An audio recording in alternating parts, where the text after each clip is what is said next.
لله الحمد لله نحمده ونستعينه ونستغفره ونؤمن به ونتوكل عليه ونعوذ بالله من شرور أنفسنا ومن سيئات أعمالنا من يهده الله فلا مضل له ومن يضلله فلا هادي له ونشهد أن لا إله إلا الله وحده لا شريك له ونشهد أن سيدنا ومولانا محمدا عبده ورسوله صلى الله تعالى عليه وعلى آله وصحبه وبارك وسلم تسليما كثيرا كثيرا.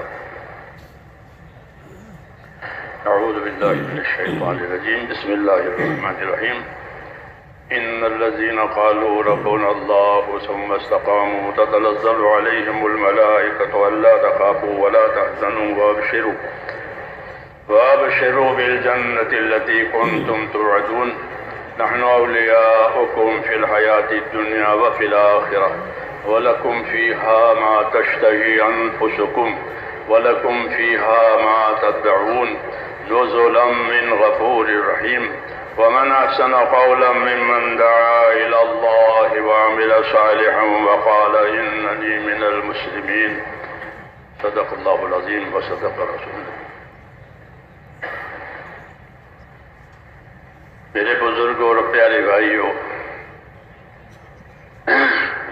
اللہ تعالیٰ نے ہم کو ایک قیمتی سی تو زندگی عطا فرمائی ہے کہ وہ ایسی نعمت ہے جو اللہ کے سوا کوئی دے ہی نہیں سکتا. هو الذی احیاکم، اللہ ہی ہے وہ پاک ذات جس نے تم کو زندگی بخشی ہے. ہاں، یہ اس کی رحمت ہے، قدرت ہے کہ اللہ تبارک و تعالیٰ نے حیات عطا فرمائی. یہ بڑی نعمت، ورنہ ہمارا کوئی وجود نہیں تھا، ہمارا کوئی نام و نشان نہیں تھا، کوئی نام و نشان نہیں، کوئی نہیں آتا.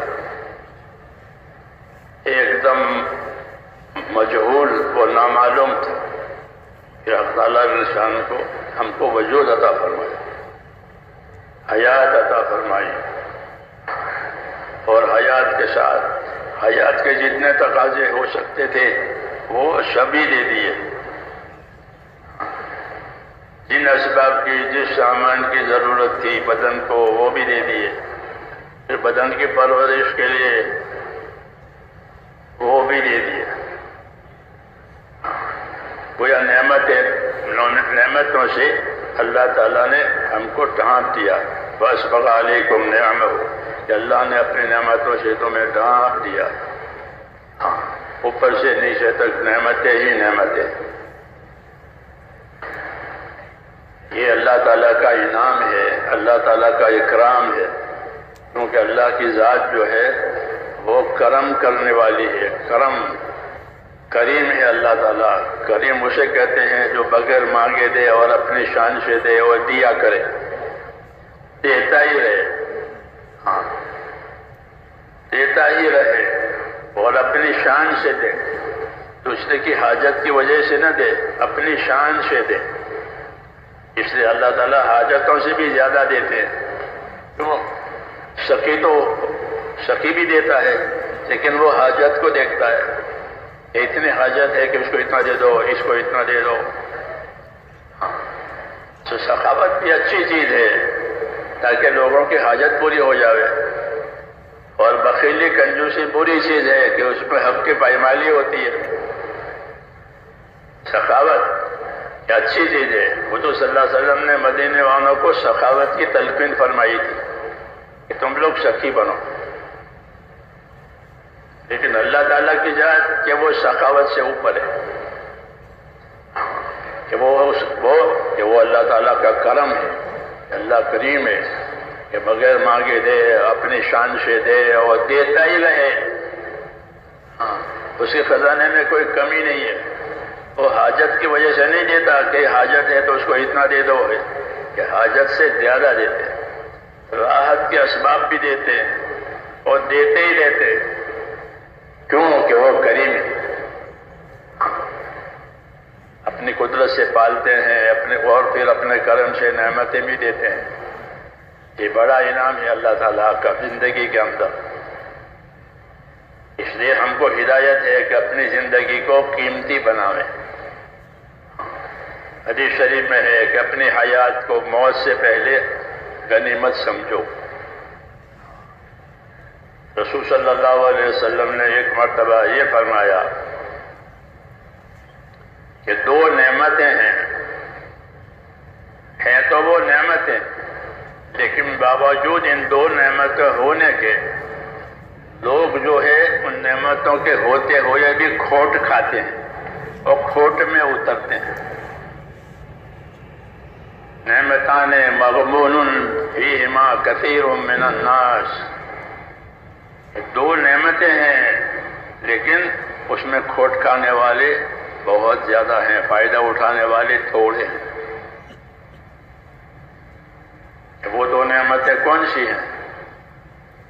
فرمایا ایک تو صحت یعنی تندرستی ہے کہ بدن کی تندرستی بہت بڑی نعمت، بہت بڑی نعمت. ہمارے اردو کے محاورے میں کہتے ہیں کہ ایک تندرستی ہزار نعمت.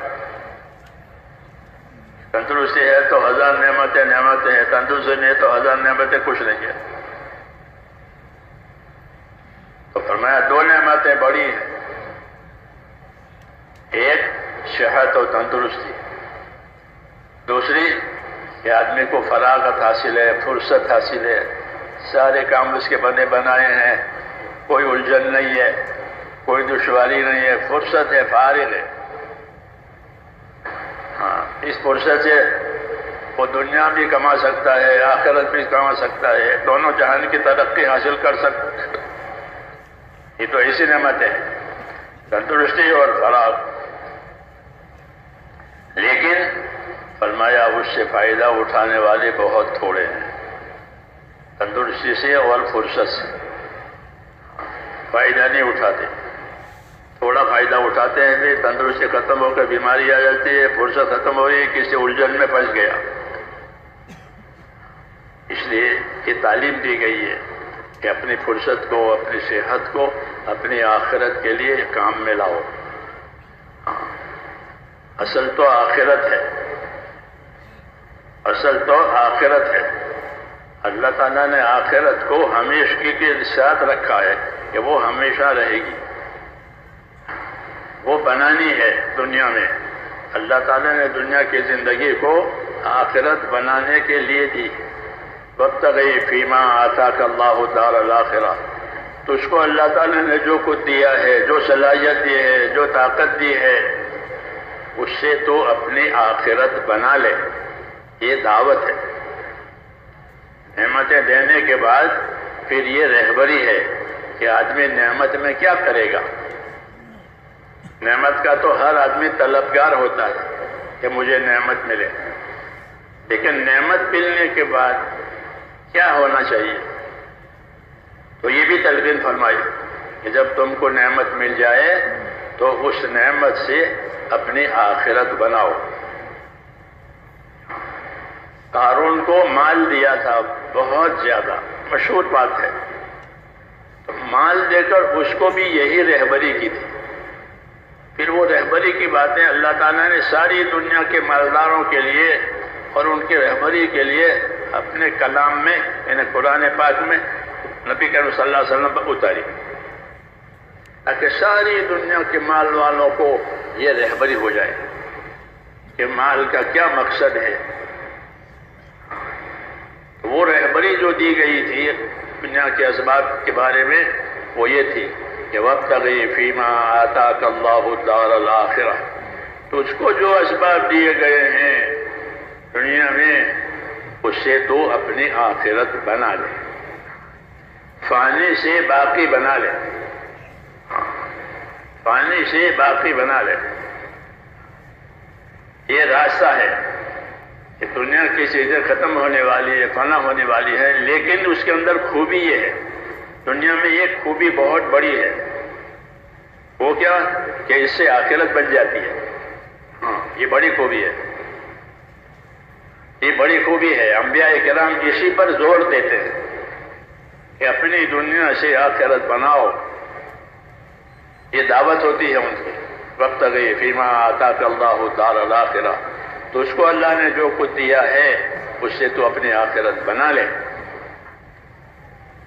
کیونکہ انبیاء کرام کی نگاہ جو ہے وہ آخرت پر ہوتی ہے۔ ہاں، ان کی توجہ اور ان کی دعوت اور ان کی تعلیم، ان کی تلقین، سب انسانوں کو آخرت کی طرف مائل کرنے کے لیے ہے، اور یہ بہت بڑی خیرخواہی ہے کہ دنیا فانی ہے، اس میں سے باقی کی طرف متوجہ کرے، اور فانی دنیا سے باقی رہنے والی چیز حاصل کرنے کی تعلیم دے۔ تو یہ بڑا احساس کہ فانی سے باقی حاصل ہو جائے۔ اس لیے دنیا کو آخرت کی کھیتی بتایا گیا ہے کہ دنیا جو ہے وہ آخرت کی کھیتی ہے، دنیا مزرعۃ الآخرہ، کہ دنیا آخرت کی کھیتی ہے۔ کھیتی میں یہ ہوتا ہے کہ زمین میں بویائی ہوتی ہے، ہاں، بیج ڈالے جاتے ہیں، بویائی ہوتی ہے، پھر جب اگ کر کے تیار ہو جاتا ہے تو پھر اس کی کٹائی ہوتی ہے، حصاد، کٹائی ہوتی ہے، جو بویا ہے وہی کاٹے گا۔ مثال ہے یہ، جو کچھ بویا ہے وہی کاٹے گا۔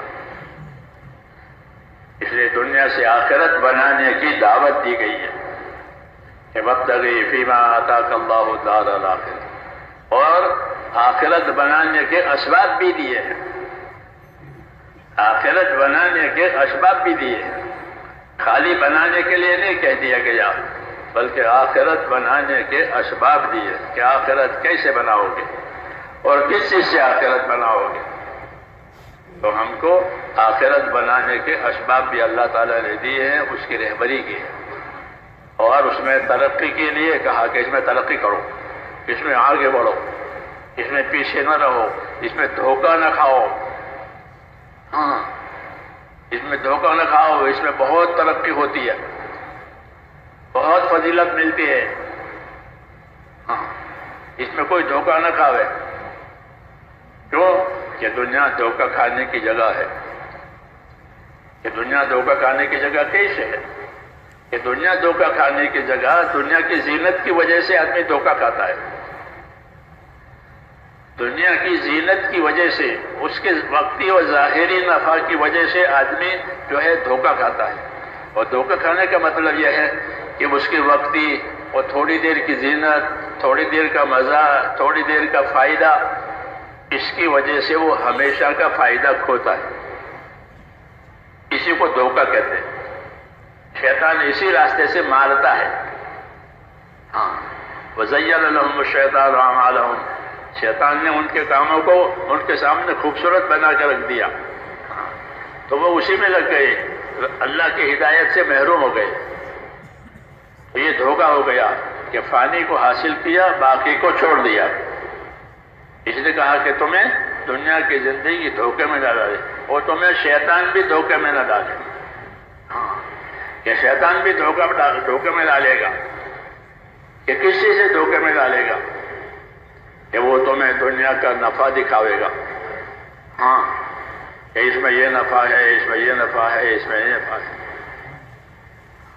اس کو غرور کہتے ہیں کہ ظاہری اور وقتی نفع دیا گیا، تھوڑی دیر کا نفع دکھایا ہے، ہاں، تھوڑی دیر کا فائدہ دکھایا اور ہمیشہ کے فائدے سے محروم کر دیا۔ یہ اس کا کام ہے، یہ اس کا کام ہے۔ کبھی ایک افضل عمل ہوتا ہے، اس افضل عمل سے نیچے والے عمل پر ڈالتا ہے، یہ بھی اس کا کام ہے کہ افضل سے مفضول پر جاوے۔ ایک عمل افضل تھا، اس کا بڑا انعام تھا، اس کی بڑی فضیلت تھی، اس سے ہٹا کر نیچے کر دیا۔ ایک کام اس کا یہ بھی ہے، ایک عمل کو اس کے وقت سے دوسرے وقت پر ڈلوا دیا، دوسرے وقت، ابھی نہیں بعد میں، ابھی کیا ضرورت ہے، بعد میں بھی ہو سکتا ہے، یہ بھی اس کا ایک عمل ہے دھوکہ دینے کے لیے۔ اس کو تسویب کہتے ہیں کہ ابھی نہیں بعد میں، ابھی نہیں بعد میں، پھر وہ ہاتھ سے موقع نکل جاتا ہے اور آدمی محروم ہو جاتا ہے۔ اس لیے کہا کہ اپنے آپ کو ان چیزوں سے بچانا ہے، اور اپنی آخرت بنانے کے لیے اور اللہ کے اطاعت کے لیے اپنے آپ کو تیار رکھنا ہے. اللہ سے مانگنا ہے اس کے لیے، اللہ سے مانگے اس کے لیے کہ مجھے اللہ تعالیٰ ایسی دنیا عطا فرماوے کہ جو میرے دین میں مددگار بنے. ایسی دنیا مانگو اللہ سے کہ جو دین میں مددگار بنے. اللہم اعنی علی دینی بالدنیا وعلی آخرتی بالتقوی. اے اللہ مجھے ایسی دنیا دے کہ جو میرے دین میں مددگار بنے، رکاوٹ نہ بنے، اور میری آخرت حاصل ہو جاوے، اس کے لیے مجھے تقوی عطا فرما. تو دنیا اس لیے مانگی گئی ہے کہ دنیا کی وجہ سے آدمی جو ہے آخرت بنا سکتا ہے، اور کوئی راستہ نہیں ہے. اسی وجہ سے اس دنیا میں یہ خوبی بتائی گئی ہے کہ وہ دنیا بہت اچھی ہے. حدیث شریف میں ہے کہ وہ دنیا بہت اچھی ہے کہ جس سے آخرت بن جاوے اور آدمی اس سے اپنی آخرت کما لے. اور وہ دنیا بہت بری ہے کہ جو آخرت کے بارے میں نقصان میں اتارے. اس لیے میرے دوستو اس بات کی دعوت دی ہے کہ زندگی کا زیادہ جھکاؤ جو ہے وہ آخرت کی طرف ہونا چاہیے. کہ دنیا ہماری حاجت کی جگہ ہے، ہماری ضرورت کی جگہ ہے. وقتی طور پر مسافر کو راحت بھی چاہیے، سہولت بھی چاہیے. کہ وہ ایسی مثال ہے کہ جسے مسافر کو سہولت راحت چاہیے، پھر اس کو آگے جانا ہے، یہاں رہنا نہیں ہے، تو مسافر وقتی طور پر اپنی راحت سہولت یہ کر لیتا ہے، پھر وہ اپنی جگہ چھوڑ کر کے چلا جاتا ہے. یہ مثال ہے. امام غزالی رحمۃ اللہ نے فرمایا کہ ہر آدمی آخرت کا مسافر ہے. وہ پیدا ہوتے ہی آخرت کی طرف جا رہا ہے. روز لقمان حکیم نے اپنے بیٹے سے فرمایا کہ بیٹا، جب سے تو پیدا ہوا ہے تب سے تیری رفتار اور تیرا چلنا آخرت کی طرف ہے. آج ایک دن کا ہو گیا بچہ، 2 دن کا ہو گیا، یعنی اب آخرت سے روز قریب ہوتا چلا جائے گا. تو ہر آدمی آخرت کا مسافر ہے، یہاں کا وہ مقیم نہیں ہے، وہ مسافر ہے. اور اس کی منزل آخرت ہے. یہ نبیوں کی دعوت ہے کہ دنیا کی زندگی میں اپنی آخرت کو سنبھال لینا ہے، اور انہوں نے اس کے اسباب دیے کہ اپنی دنیا سے اپنی آخرت بناؤ. اور دونوں میں مقابلہ ہے. حدیث شریف میں ہے کہ من احب دنیاہ اضر بآخرتہ ومن اضر آخرتہ اضر بدنیاہ. کہ جو اپنی دنیا سے محبت کرے گا وہ آخرت کا نقصان کرے گا، اور جو آخرت سے محبت کرے گا وہ دنیا کا نقصان دیکھے گا. یہ فرمایا ہے. تو آدمی ایک خاص حالت میں ہے کہ اس کے سامنے دنیا بھی ہے، اس کے سامنے آخرت بھی ہے. اگر دنیا کو جھکتا دیا تو آخرت کا نقصان ہوگا، آخرت کو جھکتا دیا تو دنیا کا نقصان ہوگا. یہ حدیث شریف کہہ رہی ہے من احب دنیاہ اضر بآخرتہ ومن احب آخرتہ اضر بدنیاہ. تو نقصان تو ہونا ہی ہونا ہے.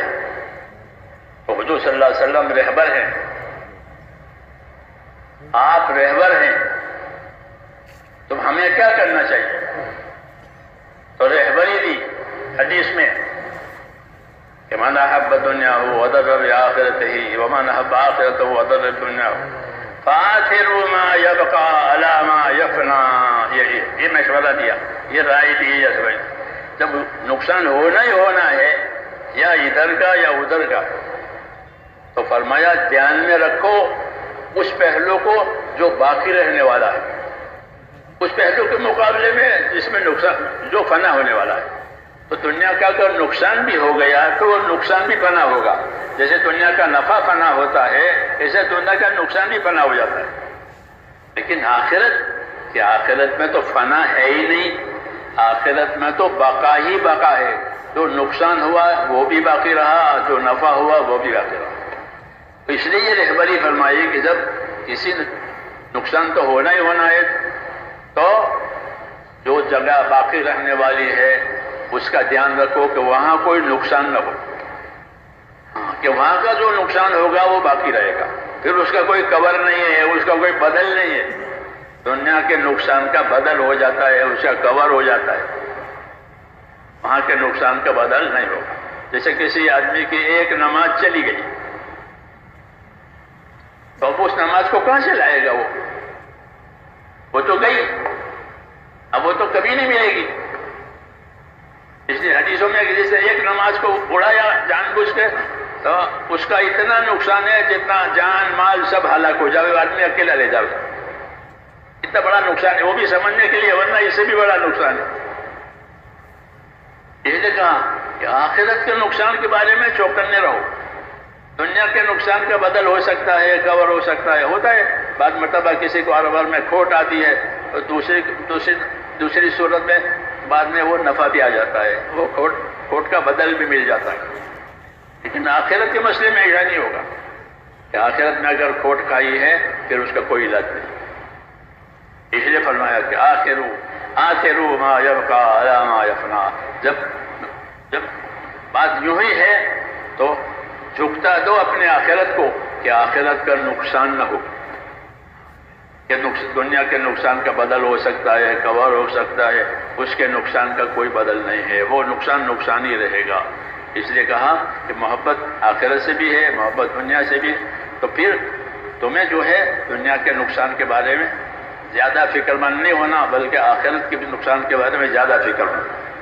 یہ انبیاء کرام کی تعلیم ہے کہ وہ اپنے آپ کو اسی لیے اللہ تعالیٰ نے ان کو بھیجا ہے کہ وہ دنیا سے آخرت کی طرف متوجہ کرے اور دنیا سے آخرت بنانے کے اسباب بتائیں، اس کے طریقے بتائیں۔ تو انبیاء کرام نے دنیا سے آخرت بنانے کے لیے سب سے پہلا جو کام اور سب سے پہلی جو چیز لوگوں کو دی ہے وہ ایمان ہے۔ آخرت بننے کے لیے سب سے زیادہ ضروری کہ وہ ایمان ہے، کہ ایمان نہیں ہے تو پھر آخرت نہیں ہے، آخرت کی بربادی ہے۔ جیسے بدن میں جان نہیں ہے تو وہ بدن ہی نہیں، وہ تو مٹی کا ڈھیر ہے، چاہے بادشاہ کا بدن ہو، چاہے بیٹا ہو، چاہے باپ ہو، لیکن جب اس میں سے جان نکل گئی تو وہ اس میں کچھ نہیں ہے، وہ ڈھیر ہے۔ ایسے ہی ہے کہ اصل دنیا کی زندگی میں ایمان ہے، کہ اگر ایمان ہے کہ پھر سب کچھ ہے۔ آخرت بننے کا بڑا سامان کہ وہ ایمان ہے۔ اللہ تعالیٰ نے نبیوں کو ایمان کے لیے بھیجا کہ دنیا میں لوگوں کو ایمان سکھاؤ، اللہ سے تعلق پیدا کراؤ، لا الہ الا اللہ۔ ہر نبی نے یہ آواز لگائی، لا الہ الا اللہ، ایک اللہ ہے، اس کے سوا کوئی عبادت کے لائق نہیں ہے، وہی کارساز ہے، نفع نقصان کا وہی مالک ہے، حیات موت کا وہی مالک ہے، حالات بھی اس کے قبضے میں ہیں، نتائج بھی اس کے قبضے میں ہیں، سب اس کے قبضے میں۔ الا لہ الخلق والامر، الا لہ الخلق والامر، یاد رکھو مخلوق بھی اللہ کی ہے اور فیصلہ بھی اللہ کا ہے۔ ساری دنیا، زمین آسمان، سب یہ اللہ کی مخلوق ہے، یعنی اللہ کی پیدا کی ہوئی ہے، اور فیصلہ بھی اللہ کا ہے۔ جیسے حاکم فیصلہ کرتا ہے، انعام کا بھی فیصلہ کرتا ہے، سزا کا بھی فیصلہ کرتا ہے، تو کہا کہ مخلوق بھی اللہ کی ہے اور فیصلہ بھی اللہ کا ہے۔ اس لیے اللہ ہی فیصلہ کرنے والا ہے، کبھی نفع کا فیصلہ کرے گا، کبھی سزا کا فیصلہ کرے گا، ہاں فیصلے اللہ کی طرف سے آئیں گے، یہ کہا۔ اور کوئی دوسرا اللہ نہیں ہے، کوئی دوسرا تصرف کرنے والا نہیں ہے، کسی کے ہاتھ میں کوئی اختیار نہیں ہے، اللہ کے ہاتھ میں اختیار ہے۔ اس لیے یہ تعارف کرا، الا لہ الخلق والامر، یاد رکھو مخلوق اللہ کی، فیصلہ اللہ کا۔ اللہ کا فیصلہ اس کی مخلوق پر چلے گا، کوئی دوسرا فیصلہ کرنے والا نہیں ہے۔ سارے فیصلے اولاً اللہ کی طرف سے ہوتے ہیں۔ اللہم انت الاول فلیس قبلک شیء، اے اللہ تو اول ہے، تجھ سے پہلے کوئی نہیں، اور وانت الاخر لیس بعدک شیء، اور تو ہی آخر ہے، تیرے بعد کوئی نہیں ہے۔ اللہ اول بھی ہے، اللہ آخر بھی ہے۔ ساری چیزیں اور ساری چیزوں کا اختیارات صرف اللہ پاک کی ذات میں ہے۔ یہ تعارف کرایا اللہ تعالیٰ نے نبیوں نے، اس لیے بتایا کہ اپنا تعلق اللہ تعالیٰ سے صحیح کرو. سارے تعلقات کے صحیح ہونے کی ایک ہی بنیاد ہے. آپس کے تعلقات ہوں، چھوٹے تعلقات، بڑے تعلقات، کہ سارے تعلقات میں خیر آنے کا ایک ہی راستہ ہے.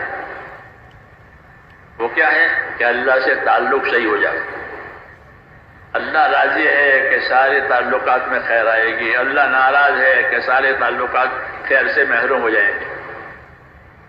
چاہے حاکم کو حکومت سے تعلق ہے، مالدار کو مال سے تعلق ہے. تعلقات ہوتے ہیں چیزوں سے بھی، ہاں ہستیوں سے بھی تعلق ہوتے ہیں آپس کے، کہ ان سب تعلقات کے خیر کا ایک ہی ذریعہ ہے کہ اللہ سے تعلق صحیح ہو جائے. رسول صلی اللہ علیہ وسلم نے اس کی طرف ہماری رہبری فرمائی ہے اور فرمایا من اصلح ما بینہ و بین اللہ اصلح اللہ ما بینہ و بین خلقہ، کہ جو لوگ اپنا اور خدا کا معاملہ ٹھیک کر لیں گے اللہ ان کا اور مخلوق والا معاملہ ٹھیک کر دے گا. مخلوق سے بھی ہمارا معاملہ ہے، مخلوق سے بھی ہمارے تعلقات ہیں.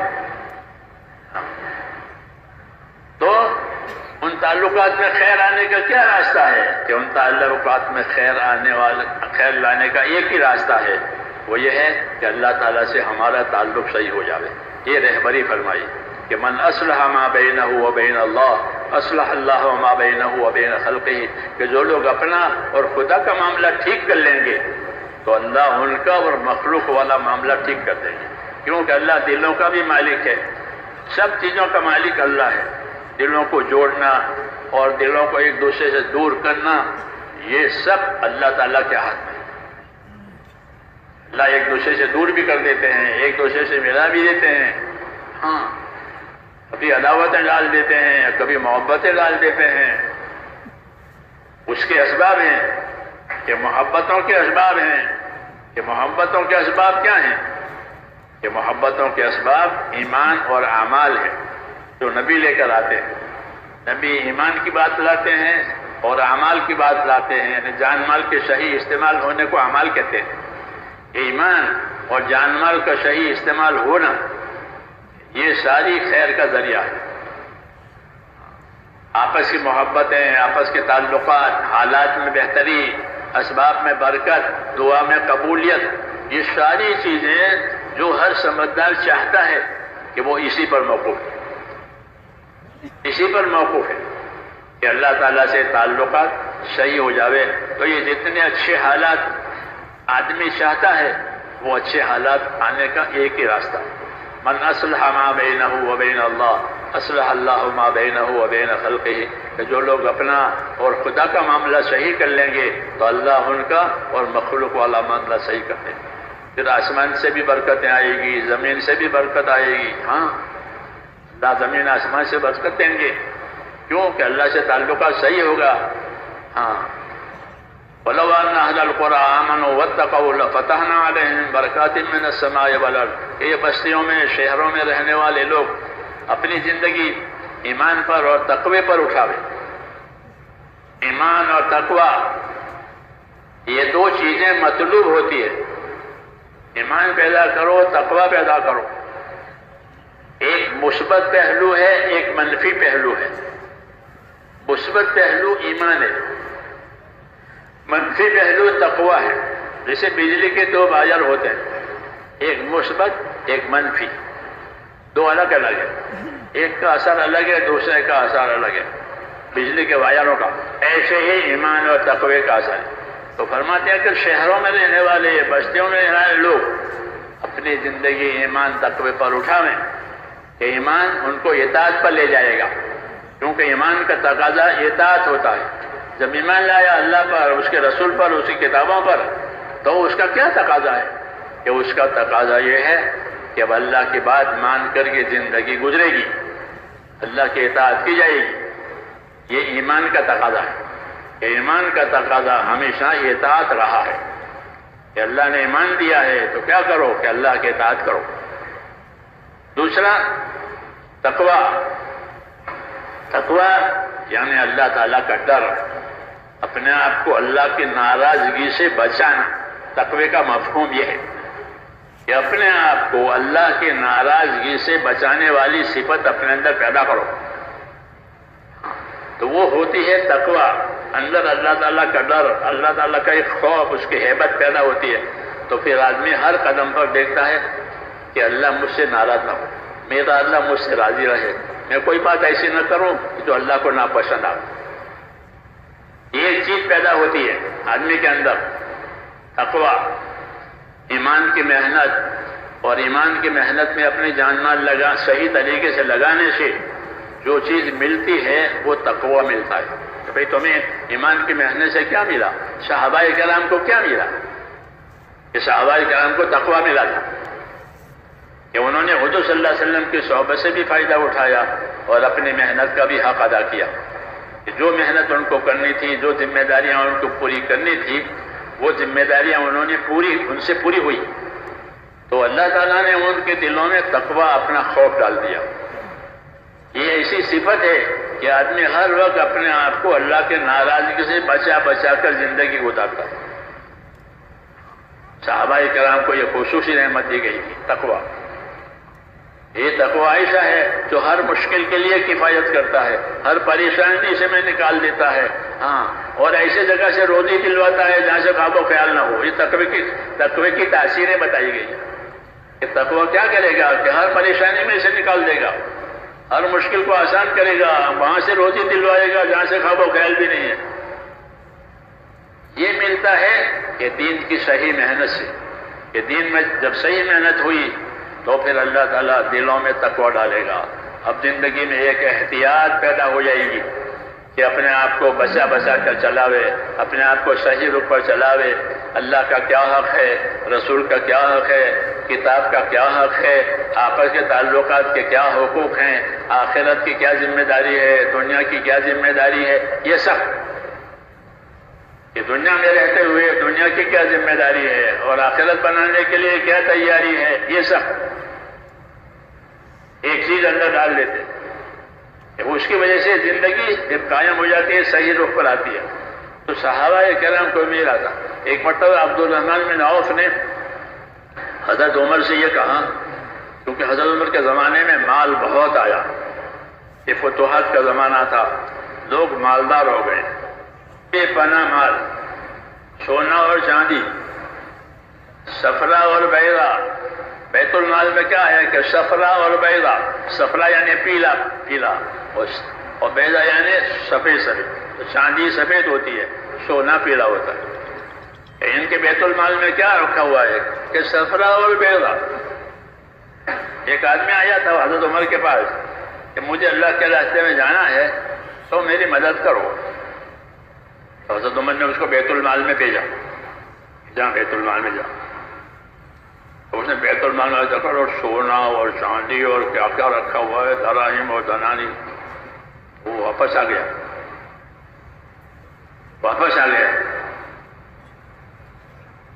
کیوں واپس آیا؟ کہ وہاں تو صفرا اور بیضا ہے، یعنی پیلا اور سفید ہے. تو میں پیلے سفید کے لیے نہیں آیا ہوں، یعنی میں مال مانگنے نہیں آیا ہوں، میں اللہ کے راستے میں جانا چاہتا ہوں. میرا مقصد ہے کہ میرے پاس سواری نہیں ہے. سواری نہیں، اس زمانے میں سواریاں نہیں تھی جو کرایہ کی بسیں اور اپنی پرائیویٹ گاڑیاں اور یہ وہ نہیں تھا. اونٹ ہوتے تھے تو کسی کے پاس اونٹ ہوتا تھا، کسی کے پاس نہیں ہوتا تھا زیادہ لمبا سفر. تو اس لیے وہ چاہتا تھا کہ میرے سے کوئی سواری کا انتظام ہو جائے، کوئی جا رہا ہو اس پر بٹھا دو یا مجھے کوئی اونٹ دے دو تاکہ میرا سفر پورا ہو جائے، پھر واپس ہو جائے گا. تو وہ اس لیے آیا تھا کہ میں اللہ کے راستے میں جانا چاہتا ہوں اور مجھے میری مدد کرو. تو انہوں نے اس لیے اندر بھیجا اس کو. تو اس نے وہاں تھا پیلا اور سفید، تو وہ واپس آ گیا. مجھے پیلے سفید کی ضرورت نہیں ہے. یہ صحابہ کی صفت تھی، ان کے اندر اللہ تعالیٰ نے یہ صفت رکھی تھی کہ مال سے ان کو محبت نہیں تھی. ابرہم قلوبا، ان کی صفت ہے کہ صحابہ کرام کے دل بہت پاک تھے. تو کسی سے پاک تھے کہ دنیا کی محبت سے پاک تھے. دنیا کی محبت سے پاک تھے. اللہ کا تعلق بہت قوی تھا، آخرت کی فکر بہت قوی تھی، اس لیے دنیا کی محبت سے دل پاک تھے. اس لیے اس نے اسے نظر نہیں کی کہ میں تو اس لیے نہیں آیا. تو یہاں صفرا اور بیضا کہ پیلا اور سفید یعنی سونا چاہیے، میں اس کے لیے نہیں آیا. مجھے تو سواری کی ضرورت ہے، سواری کی ضرورت ہے۔ تو حضرت عمر رضی اللہ تعالیٰ عنہ کو اس کے اخلاص کی بڑی قدر ہوئی کہ یہ آدمی مخلص ہے، یہ سونا اور چاندی کو لات ماری کہ مجھے یہ نہیں چاہیے، میں اس کے لیے نہ آیا ہوں، چونکہ میرے پاس سواری نہیں ہے تو میری سواری کا انتظام کر دو۔ تو حضرت عمر رضی اللہ تعالیٰ عنہ نے سواری کا انتظام کیا، کیونکہ مخلص ہے، مخلص، ہاں اللہ تعالیٰ کو اخلاص پسند ہے کہ وہ مخلص ہے اور یکسو ہے، اپنے کام کی طرف یکسو ہے، دوسری طرف کوئی توجہ ہی نہیں ہے کہ مجھے تو اللہ کے راستے میں جانا ہے بس۔ تو اس کے لیے سواری کا بندوبست کیا، وہ سوار کیا اس کو اور روانہ کیا۔ جب وہ سوار ہوا اور روانہ ہونے لگا تو وہ سفر کی دعائیں مانگنے لگا، مثلاً دعائیں، مثلاً دعائیں، سفر کے وقت میں، واپسی کے وقت میں، یہ مثلاً دعائیں یہ اللہ تعالیٰ سے مدد لینے کے اسباب ہے۔ تو وہ دعائیں مانگنے لگا اللہ کے راستے میں جانے کی، اور حضرت عمر اس کے پیچھے پیچھے جا رہے تھے اور وہ چاہتے تھے کہ یہ اپنی دعا میں مجھے بھی یاد کر لے، کیونکہ یہ مخلص آدمی ہے۔ وہ سمجھ گیا میرے پیچھے پیچھے آ رہے ہیں، تو اپنی دعائیں جب وہ مانگنے لگا تو آخر میں حضرت عمر کے لیے بھی دعا مانگی، وعمر اللہم فاغفر لہ، کہ اللہ عمر، اے اللہ اس کی بھی مغفرت فرما دے۔ تو میں نے یہ بات تقوی پر کہی تھی کہ تقوی کہ حاصل کی طرف کفایت کرتا ہے۔ تو صحابہ کے دلوں میں اللہ تعالیٰ کے دین کے کاموں کی وجہ سے، یا آپ صلی اللہ علیہ وسلم کی صحبت کی وجہ سے ان کو دلوں میں تقوی ڈالا گیا تھا، ایک کیفیت ہوتی ہے اندر، ہاں کہ اللہ کی طرف نظر ہے، آخرت کی طرف نظر ہے، اس کے ناراضگی سے بچنے کی ہر وقت فکر ہے، اس کی وجہ سے سارے کام بن جاتے تھے۔ تو میں نے کہا عبد الرحمن عوف نے ایک مرتبہ یہ کہا کہ آپ سارا مال خرچ کر دیتے ہیں، بیت المال خالی ہو جاتا ہے، حالانکہ ضرورتیں پیش آتی ہیں، اجتماعی ضرورتیں پیش آتی ہیں، انفرادی ضرورتیں پیش آتی ہیں، اور آپ بار بار جو ہے مال کو بانٹ دیتے ہیں، جمع نہیں ہونے دیتے۔ تو حضرت عمر رضی اللہ عنہ نے فرمایا کہ عبد الرحمن سے کہ عبد الرحمن تمہاری زبان پر شیطان بول رہا ہے، کہ تمہاری زبان پر شیطان بول رہا ہے، کیوں کہ اللہ نے ہم کو تقوی دیا ہے، اور تقوی کی وجہ سے کہ ساری مشکلات آسان ہوتی ہے، اور اللہ وہاں سے ہم کو روزی دے گا، ضرورت پوری کرے گا جہاں سے ہمارا خواب و خیال بنا۔ تو یہ ایک ثمرہ ہے، ایک نتیجہ ہے میرے دوستوں، صحابہ کرام کی محنت اور ان کی زندگی کا جو نقشہ ہے، کہ اس نقشے پر زندگی آ جاتی ہے تو ان کو تقوی دیا گیا۔ وہی نعمت بعد والوں کو بھی ملے گی کہ اگر وہ بھی اس طریقے پر محنت کریں گے اور اپنی جان مال لگائیں گے اور اس کو سیکھ کر سمجھ کر کریں گے تو ان کو بھی یہ سیکھ دی جاتی ہے۔ زندگیوں میں تقوی آتا ہے، احتیاط آتی ہے، مزاجوں میں حدود حقوق کی رعایت کے ساتھ زندگی گزرتی ہے۔ یہ فائدہ ہے دعوت کی محنت کا کہ یہ محنت صحیح ہوتی ہے کہ اندر تقوی پیدا ہوتا ہے، اللہ کا ڈر پیدا ہوتا ہے، آخرت کا دھیان پیدا ہوتا ہے، پھر کسی کام میں کوتاہی نہیں ہوگی، اگر کوتاہی ہو گئی تو معافی مانگے گا۔ اس لیے کہتے ہیں کہ یہ صفت اللہ تعالیٰ سے مانگا کرو۔ یہ کہتے ہیں اللہم انی اسألک الہدی والتقی، اے اللہ میں آپ سے ہدایت بھی مانگتا ہوں، تقوی بھی مانگتا ہوں۔ ہدایت رہبری کے لیے، آگے بڑھنے کے لیے، تقوی کہ بچنے کے لیے کہ کوئی ایسی چیز نہ پیش آوے جو مجھ کو ہدایت کے راستے میں رکاوٹ ڈالے، اندر کا لالچ یا اندر کی اغراض یا دوسری بات کہ وہ نہ پیدا ہو۔ اس لیے کہ اللہم انی اسألک الہدی والتقی، مجھے ہدایت بھی دے اللہ اور اندر کا تقوی بھی دے، اندر کا ڈر بھی دے، تاکہ میں اپنی ذمہ داریوں میں آگے بڑھوں۔ آگے بڑھنے کے یہ اسباب ہے کہ ہدایت کہ وہ آگے بڑھنے کے لیے ہے، اور تقوی کہ وہ اندر وہ بچنے کے لیے۔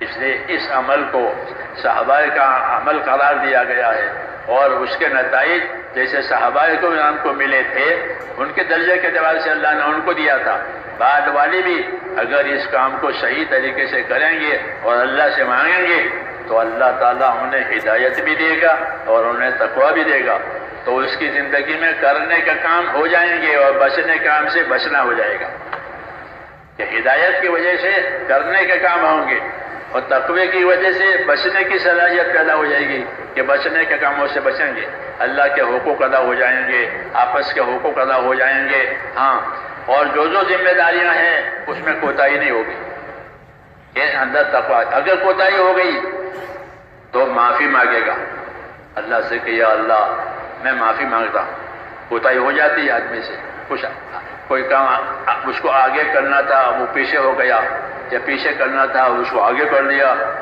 تو یہ کوتاہی ہوتی ہے، آدمی ہے ہو جاتا ہے۔ اس لیے اس سے دعا بھی سکھائی، کیا آگے پیچھے ہو جاتی ہے تو اللہ سے دعا مانگا کرو، اللہم اغفر لی ما قدمت وما اخرت وما اسررت وما اعلنت وما اسرفت۔ اے اللہ اگر میں نے کوئی چیز آگے کر دی جو آگے نہیں کرنے کی تھی، میں نے کوئی چیز پیچھے کر دی جو پیچھے نہیں کرنے کی تھی، تو یا اللہ میری اس قسم کی حرکت ہو گئی، مجھے معافی دے دے، مجھے معاف فرما دے۔ یہ سلیقہ سکھایا تاکہ کام صحیح رخ پر بنے، یہ سلیقہ سکھایا ہے۔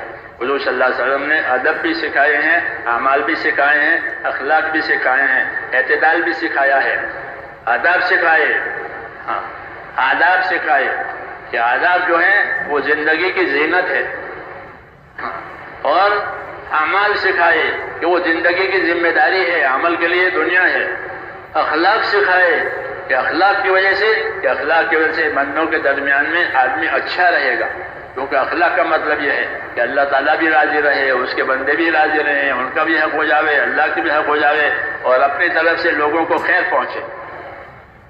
تو نبی صلی اللہ علیہ وسلم نے یہ ساری چیزیں سکھائی تاکہ دنیا کی زندگی صحیح، یہی مقصد ہوتا ہے۔ اس لیے ہماری محنت میں بھی یہی چیزیں ہیں۔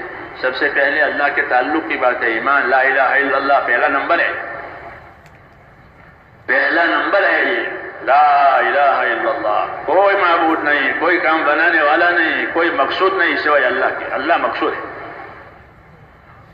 اس کے بعد کہ جب اللہ تعالیٰ کو مقصود بنایا تو اللہ تعالیٰ کو مقصود اور معبود بنانے کی وجہ سے آدمی جان مال میں اس کو آزادی کا حق نہیں ہے، کیونکہ جان مال اللہ کی دی ہوئی امانت ہے، اللہ نے جان بھی دی ہے، مال بھی دیا ہے، ساری طاقتیں دی ہیں، جتنی طاقتیں اللہ تعالیٰ نے دی ہے وہ گناہ کرنے کے لیے نہیں دی ہے، اور زمین پر کوئی ٹکڑا گناہ کرنے کے لیے نہیں ہے کہ وہاں جا کے گناہ کر لو، کوئی طاقت گناہ کرنے کے لیے نہیں دی ہے، کوئی نعمت نافرمانی کرنے کے لیے نہیں دی ہے، اور زمین میں کوئی ٹکڑا نافرمانی کرنے کے لیے نہیں ہے کہ وہاں جا کے نافرمانی کر لو، ایسا نہیں ہے کہ زمین کو تو عبادت کے لیے بنائی ہے۔ ایمان والوں کا یا ایھا الذین آمنوا ان ارضی واسعۃ فایایا فاعبدون، اے ایمان والوں میری زمین بہت کشادہ ہے، بہت پھیلی ہوئی ہے، اس پر میری عبادت ہوگی، تو یہ عبادت کے لیے جگہ دی ہے، وہ زندگی کا زمانہ وہ عبادت کے لیے دیا ہے، تو گویا زمان اور مکان دونوں عبادت کے لیے ہے۔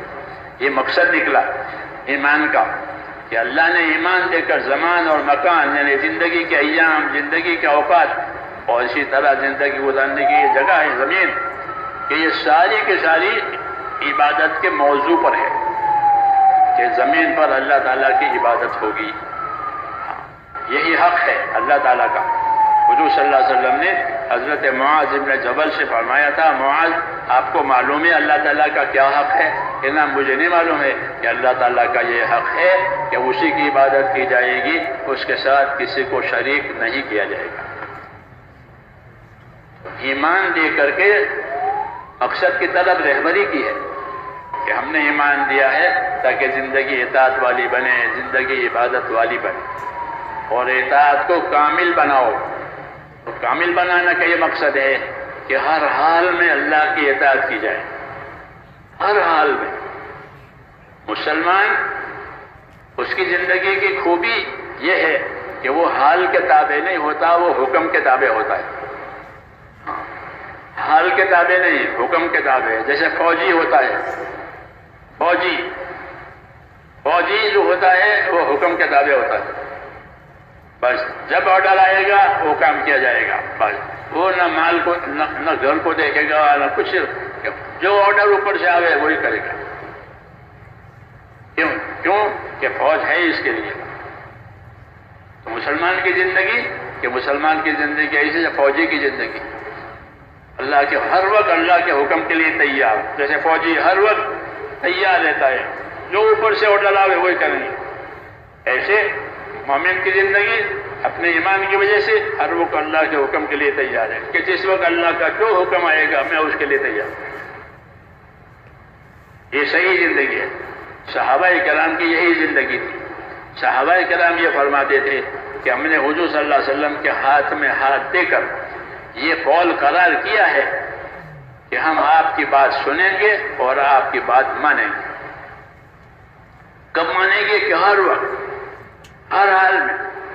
چنانچہ وہ یہ کہتے تھے کہ بایانا رسول اللہ صلی اللہ علیہ وسلم علی السمع والطاعہ، ہم نے حضور کے ہاتھ میں ہاتھ دے کر یہ قول قرار کیا ہے کہ آپ کی بات سنیں گے بھی اور آپ کی بات مانیں گے، چونکہ آپ حق لے کر آئے ہیں۔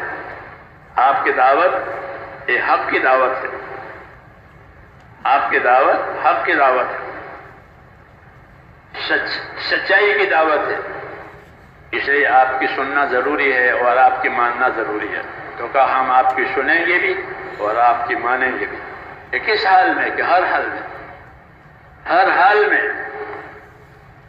ہاں، تاکہ اطاعت جیسے ایمان کامل ضروری ہے، اطاعت بھی کامل ضروری ہے۔ ایمان کامل پر اللہ کے سارے وعدے ہیں، اور جس طرح ایمان کامل ہونا ضروری ہے ایسے ہی ایمان کے تقاضا اطاعت ہوتا ہے، اطاعت بھی کامل ہونا ضروری ہے۔ صحابہ کرام کی زندگی چونکہ بعد میں آنے والوں کے لیے نمونہ بننے والی تھی، اس لیے ان سے ایسا کرایا گیا۔ تو وہ یہ کہتے تھے کہ ہم نے حضور صلی اللہ علیہ وسلم کے ہاتھ میں ہاتھ دے کر یہ قول قرار کیا ہے کہ بایانا رسول اللہ صلی اللہ علیہ وسلم علی السمع والطاعہ، ہم نے ہاتھ میں ہاتھ دے کر یہ قول قرار کیا ہے کہ آپ کی سنیں گے اور آپ کی بات مانا کریں گے۔ اس حال میں کیا حال ہے؟ فی العسر والیسر والمنشط والمکرہ وعلی عسرۃ علینا، کہ ہم مانیں کے بعد اللہ غریب بنائے گا تو غریبی میں مانیں گے، اللہ مالدار بنائے گا تو مالداری میں مانیں گے۔ اسرہ اور یسر کا ہی مطلب ہے کہ اللہ نے غریبی ڈالی ہے، اللہ کی طرف سے کسی لیے غریبی ہوتی ہے، کسی کے لیے مالداری ہوتی ہے، وہ اس کی حکمت کی بات ہے کہ اگر غریبی ہے تو غریبی میں بھی آپ کی بات مانیں، مالداری ہے تو مالداری میں بھی آپ کی بات مانیں۔ جی چاہنے کی حالت میں حکم آیا، جی بھی چاہ رہا تھا اور حکم بھی آیا، جی بھی چاہ رہا تھا اور تقاضا بھی آیا، تو آسان ہو جاتا ہے، کیونکہ جی چاہنے کی وجہ سے، جی چاہنے کے موافق تقاضا آیا تو بھی ہم وہ تقاضا پورا کریں گے۔ جی چاہنے کے خلاف تقاضا آیا، ایک تقاضا ایسا آیا کہ جی نہیں چاہ رہا ہے، کہ جی نہیں چاہ رہا ہے تو بھی بات مانیں گے۔ جی چاہنے پر مسئلہ نہیں ہوگا، جی چاہے نہ چاہے ہم بات کو مانیں گے۔ المنشط والمکرہ۔ اور پانچویں بات کہ وعلی عسرۃ علینا، کہ ہم کو کوئی پوچھے تو بھی ہم مانیں گے، ہم کو کوئی نہ پوچھے تو بھی مانیں گے۔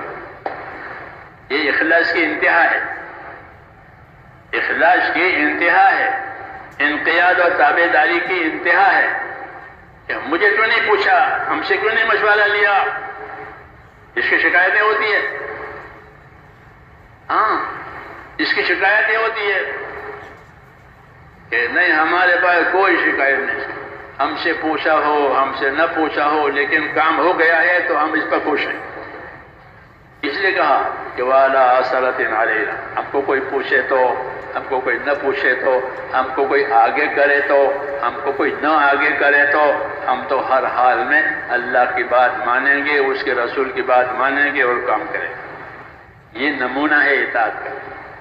وعلی عسرۃ علینا، اثر، ہاں، کیوں کہ یہ چیز آدمی کو بھاری لگتی ہے کہ مجھے نہیں پوچھا، اس کو پوچھا، مجھے آگے نہیں کیا، اس کو آگے کیا، اس کو داد دی، مجھے داد نہیں ملی۔ کہ یہ نہیں ہوگا. کیوں کہ یہ تقاضے آدمی کے طبیعت کی طرف سے بھی آتے ہیں، اس کے نفس کی طرف سے بھی آتے ہیں. طبی طور پر یہ ہوتا ہے، مخلص ہوتا ہے تب بھی اس کی طبیعت میں تو یہ بات آتی ہے، اگرچہ وہ اس پر اظہار یا اصرار نہیں کرتا، لیکن آتی ہے بات. مخلص ہے اس لیے نہ اظہار کرے گا نہ اصرار کرے گا، اور اگر اخلاص میں کمی ہے تو شکایت کرے گا کہ ہم سے نہیں پوچھا، ہم کو نہیں بتایا. وہ صحابہ کہتے ہیں کہ بھائی مجھ کو نہیں بتایا، مجھ کو نہیں پوچھا، کوئی بات نہیں، کام تو ہوا، جس کام کو ہونا تھا وہ تو ہو گیا، کہ بس میں اس پر راضی ہوں، چاہے مجھے کوئی پوچھے مجھے کوئی نہ پوچھے، مجھے کوئی آگے کرے مجھے کوئی آگے نہ کرے، مجھے تو اللہ کی بات مان کر کے زندگی گزارنی ہے. اس کو میرے دوستو اخلاص کہتے ہیں. اللہ کے لیے کرنا، آخرت کے لیے کرنا. تو جو اللہ اور آخرت کے لیے کرنا چاہے گا اس کو ایسی چیزیں برداشت کرنی پڑے گی، وہ برداشت کر بھی لے گا، کیونکہ اس کو برداشت کرنے میں بھی فائدہ ہے، برداشت کرنے میں بھی فائدہ ہے. کیوں کہ دین نے ہم کو یہ سکھایا ہے کہ شکایتیں مت کرو، صبر کرو. صحابہ سے بھی کہا کہ آگے دور ایسا آئے گا، انصار سے فرمایا تھا کہ آگے دور ایسا آئے گا کہ لوگ تمہیں پیچھے ڈالیں گے. ابھی تو تم لوگوں کو آگے کرتے ہو، اپنا کھلاتے ہو، اپنا پلاتے ہو، بھوکے رہ کر کے ان کا اکرام کرتے ہو، تم ایثار سے کام لے رہے ہو. آگے ایسا دور آئے گا کہ لوگ تمہیں پیچھے کریں گے. تمہارا مقام ہے، تمہارا مرتبہ ہے، تم پرانے ہو، تم نے حق ادا کیا ہے، لیکن تمہیں لوگ پیچھے ڈالیں گے. تو تم کیا کرو گے؟ شکایتیں کرو گے یا جھگڑا کرو گے؟ کہ ایسا نہیں کرنا. فَسَتَرَوْنَ بَعْدِي أَثَرًا فَاصْبِرُوا. میرے بعد تم دیکھو گے کہ لوگ اپنے آپ کو تم سے آگے کریں گے اور تمہیں پیچھے کریں گے. حالانکہ تمہارا مقام اونچا ہے، تم آگے ہو، تو تم کو کرنا پڑتا ہے کہ تم صبر کرنا، اور صبر کرنا، اور حوض کوثر پر مجھ سے ملنا. حوض کوثر پر میں تمہیں تمہاری قربانیوں کا بدلہ اللہ سے دلا دوں گا. یہ انصار سے فرمایا تھا. کیوں کہ ایک محنت ہے، اس محنت میں اس قسم کے حالات بھی آتے ہیں کہ شکایتیں پیدا ہو گئی، کچھ اونچا نیچا ہو گیا. تو یہ کہے کہ اونچا نیچے کو اچھالنا نہیں ہے، اس کو مسئلہ نہیں بنانا ہے، بلکہ کیا کرو کہ صبر و فاصبروا. انصار سے کہا تھا فاصبروا حتی تلقونی علی الحوض، یہاں تک کہ تم مجھ سے حوض کوثر پر ملو گے، وہاں میں تمہارا بدلہ جو تم نے کیا ہے اللہ تعالیٰ سے دلواؤں گا. یہ کیا ہوا کہ یہ اطاعت سکھائی حضور صلی اللہ علیہ وسلم، اطاعت سکھائی. کیونکہ انصار بہت کام کرتے تھے، انصار کی قربانیاں بہت تھی. زیادہ شہید ہونے والے افراد انصار کے ہوتے تھے، کیونکہ ان کی تعداد بھی زیادہ تھی. ان کا تو مدینہ ان کا شہر ہی تھا، اس لیے ان کی شہادتیں زیادہ، ان کی قربانیاں زیادہ، ان کی خدمتیں زیادہ، سب چیزیں زیادہ ہوتی تھیں. اس کی وجہ سے ایک دفعہ مہاجرین نے یہ کہا کہ یا رسول اللہ ایک بات ہے. کیا بات ہے؟ کہ بات یہ ہے کہ انصار اپنی قربانیوں میں، اپنی نصرت میں بہت آگے بڑھ گئے، تو سارے درجات آخرت کے ان کو مل جائیں گے، سارا ثواب اور بدلہ ان کو ملے گا. ہمیں کیا ملے گا؟ کیونکہ وہ ہم کو کھلاتے ہیں، ہم کو پلاتے ہیں، ہمیں مکانات بھی دیتے ہیں، ہمیں زمینیں بھی دیتے ہیں، یہاں تک کہ وہ اپنی بیویاں دینے کے لیے تیار ہو جاتے ہیں. تو اس جماعت نے کوئی کمی نہیں چھوڑی ہے، تو سارا اجر و انعام تو انہی کو ملے گا. ہمیں کیا ملے گا؟ جو آخرت کے طلبگار ہوتے ہیں ان کو یہ حسرت ہوتی ہے. تو صحابہ میں یہ بات تھی نہیں کہ کوئی دنیا کا طلبگار ہو، دنیا کا مال مرتبہ، دنیا کی وجاہت چاہتا ہو، دنیا کا نام نمود چاہتا ہو، ایسا کوئی نہیں تھا. ابرہم قلوبا، ان کے دل پاک تھے۔ ابن مسعود فرماتے کہ اولئک اصحاب محمد، جانتے ہو وہ اصحاب محمد ہیں۔ وہ کیسے تھے کہ ابرہم قلوبا، کہ وہ اپنے دلوں کے لحاظ سے بہت پاک تھے۔ ان کے دل میں کوئی غرض نہیں، کوئی دنیا کی ہوس نہیں، کسی کی طرف سے کوئی میل نہیں۔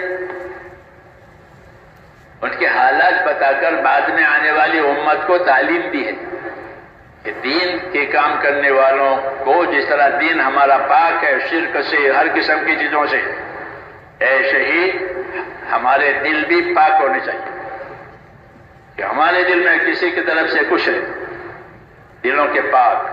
ابرہم قلوبا، تو یہ حضرات پاک تھے، اس لیے دل کی پاکی یہ بات سمجھاتی تھی کہ انصار اپنی قربانیوں میں، اپنی محنتوں میں آگے بڑھ گئے، تقاضے سارے ان پر ڈالے جاتے ہیں، تقاضے یہ پورے کرتے ہیں، چونکہ تعداد بھی ان کی زیادہ ہے، شہادتیں ان کی زیادہ ہوتی ہے، تو ان کی تو آخرت بن گئی، یہ تو اللہ کے چہیتے ہو گئے، ہمیں کیا ملے گا؟ تو حضور صلی اللہ علیہ وسلم نے فرمایا تمہیں بھی مل سکتا ہے جو ان کو ملا ہے۔ یہ عجیب بات فرمائی ہے، یہ عجیب بات فرمائی ہے۔ اس میں اس طرف بھی اشارہ ہے کہ یہ حضرات اپنے دلوں میں پاک تھے، یعنی ان مہاجرین کو انصار کی ترقی سے حسد نہیں ہوتا تھا، اور انصار کو مہاجرین کے آمد کی وجہ سے کوئی دلوں میں تنگی نہیں ہوتی تھی کہ لو یہ بھی آ گئے، یہ لوگ یہ پاک تھے۔ اس لیے ایک دوسرے کی ترقی دیکھ کر کے تمنا ہوتی تھی کہ ہم بھی آخرت کے کاموں میں ایسے آگے بڑھیں، کیونکہ حکم ہے کہ آخرت کے کاموں میں ایک دوسرے سے آگے بڑھو، سبقت کرو، ایک دوسرے سے آگے بڑھو۔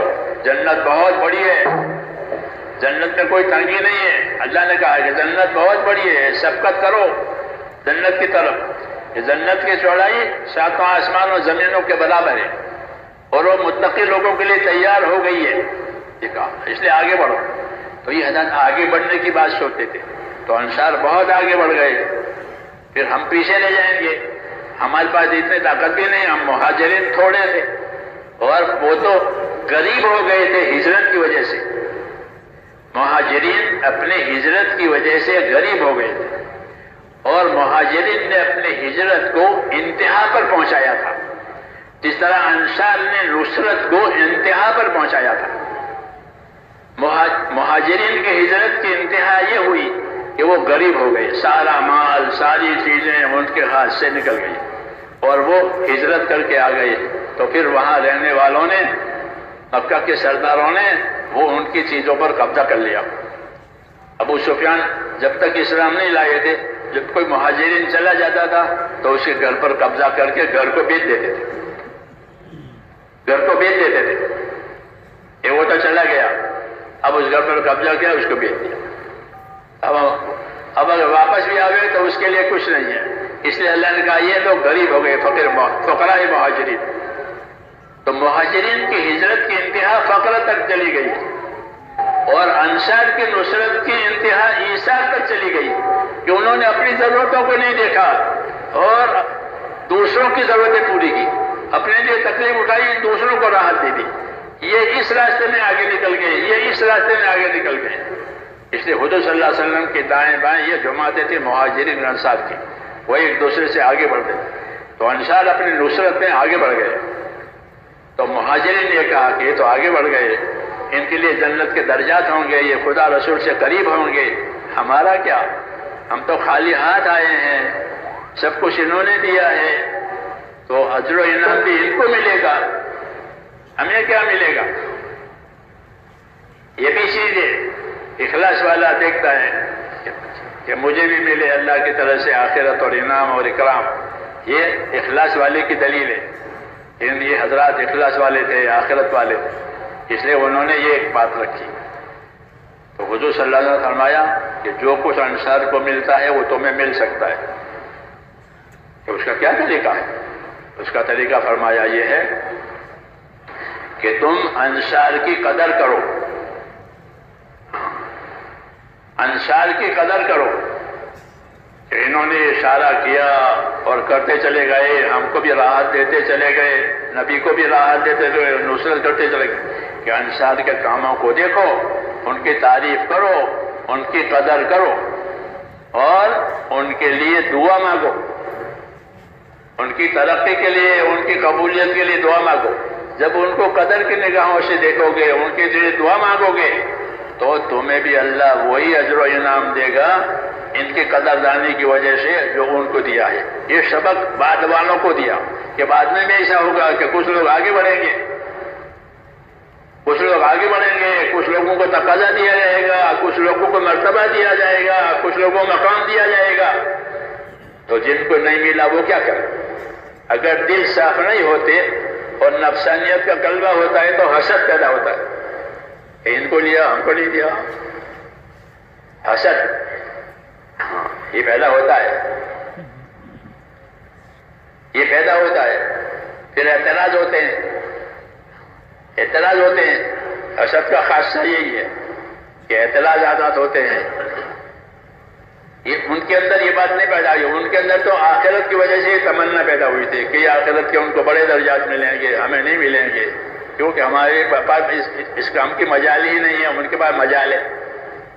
تو اس لیے حضور صلی اللہ علیہ وسلم نے ان کو بھی طریقہ بتایا کہ جو خیر اور جو طریقے اور جو انعام اللہ تعالیٰ انصار کو دیں گے وہ تمہیں بھی دیں گے، اس طرح سے کہ اس کی قدر کرو۔ تو یہ اصولی بات بتائی کہ کام کرنے والوں میں الگ الگ حیثیت کے لوگ ہوتے ہیں۔ بعض لوگ اپنے کام میں، اپنی قربانیوں میں، اپنی محنت میں، اپنی یکسوئی میں آگے ہوتے ہیں، آگے ہوتے ہیں ہر وقت، اور بعض اس کے درجے کے نہیں ہوتے۔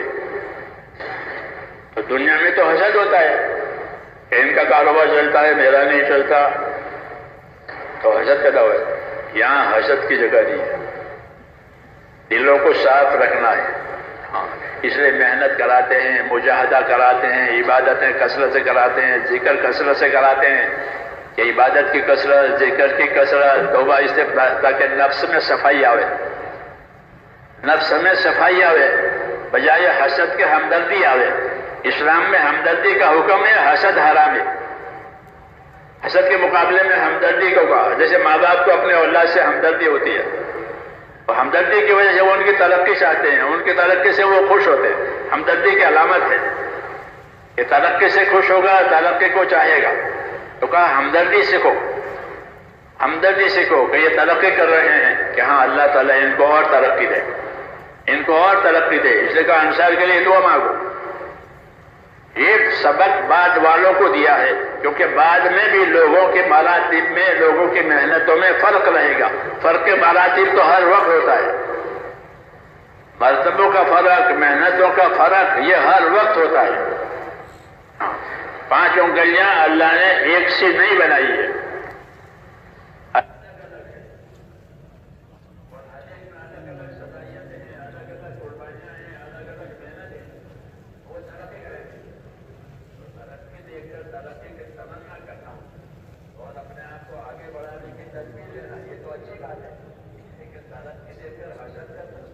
تمنا کہ ہمارا ہر ساتھی ترقی کرے اور ہمارے اور کام بھی ترقی کرے، اس کے معاون بنو، اس کے مددگار بنو، اس کو الجھانے والے نہ بنو کہ پھر یہ کام الجھ جاوے کہ نہیں۔ ملعون ہے وہ آدمی، حدیثوں میں ہے کہ ملعون ہے وہ آدمی جو سویا ہوا فتنہ جگاوے۔ ملعون من ایقظ فتنة نائمہ، ملعون ہے اس آدمی پر اللہ کی لعنت ہے جو سویا ہوا فتنہ جگاوے۔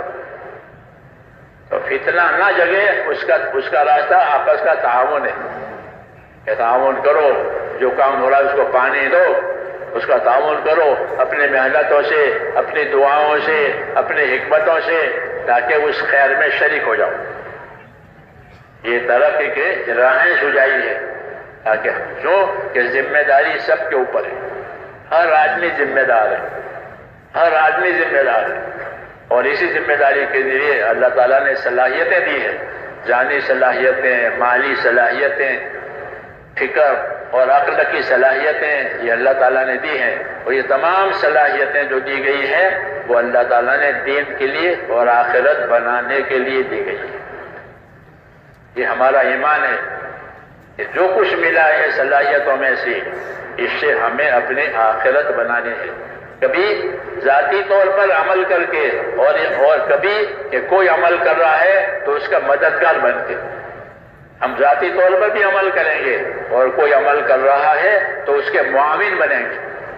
دعوت الی الخیر، دعوت الی الخیر، تعاون الی الخیر، یہ ساری چیزیں اس کام میں ہے کہ دعوت الی الخیر، کہ خیر کی طرف دعوت ہو، جیسے مؤذن نماز کی طرف دعوت دیتا ہے کہ بھائی نماز، حی علی الصلاۃ، نماز کے لیے آؤ، کامیابی کی طرف آؤ، اللہ بڑا ہے، یہ مؤذن کہہ رہا ہے، یہی دعوت ہے کہ اللہ بڑا ہے، اس کی عبادت کی طرف، اس کے اطاعت کی طرف، اس کے دین کی طرف آؤ۔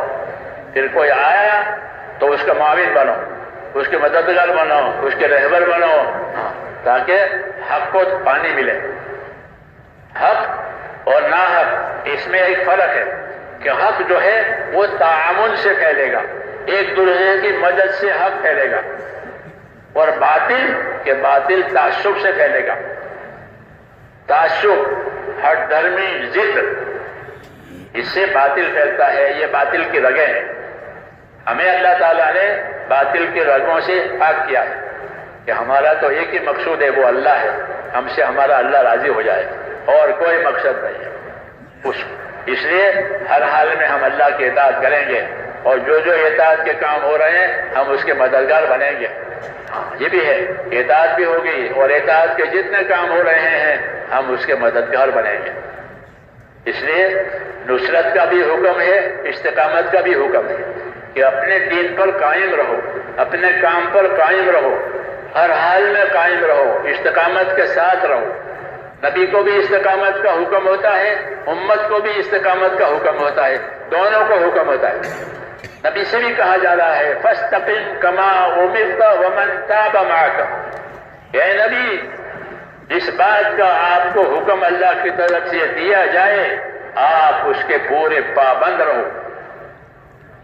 کہتے ہیں علماء کہ یہ حکم اللہ تعالیٰ کے لیے بہت، حضور صلی اللہ علیہ وسلم کے لیے یہ حکم اللہ تعالیٰ کا بہت سخت اور بھاری تھا کہ اللہ نے فرمایا کہ اے نبی جو حکم دے اس کے پابند بنو، بس فاستقم کما امرت، جو حکم دیا جائے آپ اس کے پابند رہیں۔ اللہ کے حکم کی پابندی اللہ ہر وقت دیکھنے والا ہے، بھاری بات ہے، بھاری بات ہے، اللہ سے کوئی چیز پردے میں نہیں ہے۔ اس لیے کہتے ہیں یہ آیت حضور صلی اللہ علیہ وسلم پر بہت بھاری تھی کہ پابند اے نبی، پابند رہو جس بات کا حکم دیا۔ پھر آگے چل کر اللہ نے جس طرح نبی کو پابندی کا اور استقامت کا حکم دیا، امت کو بھی حکم دیا فاستقم کما امرت ومن تاب معك، اے نبی آپ بھی پابند رہو استقامت کے ساتھ، اور جو لوگ آپ پر توبہ کر کے ایمان لائے ہیں اور ایمان رکھتے ہیں اپنے اندر، یہ بھی اپنے آپ کو پابند کریں۔ بنیادی طور پر ہماری طرف دو حکم متوجہ ہیں، ایک حکم استقامت کا کہ اپنے دین کے کاموں پر پابند رہو۔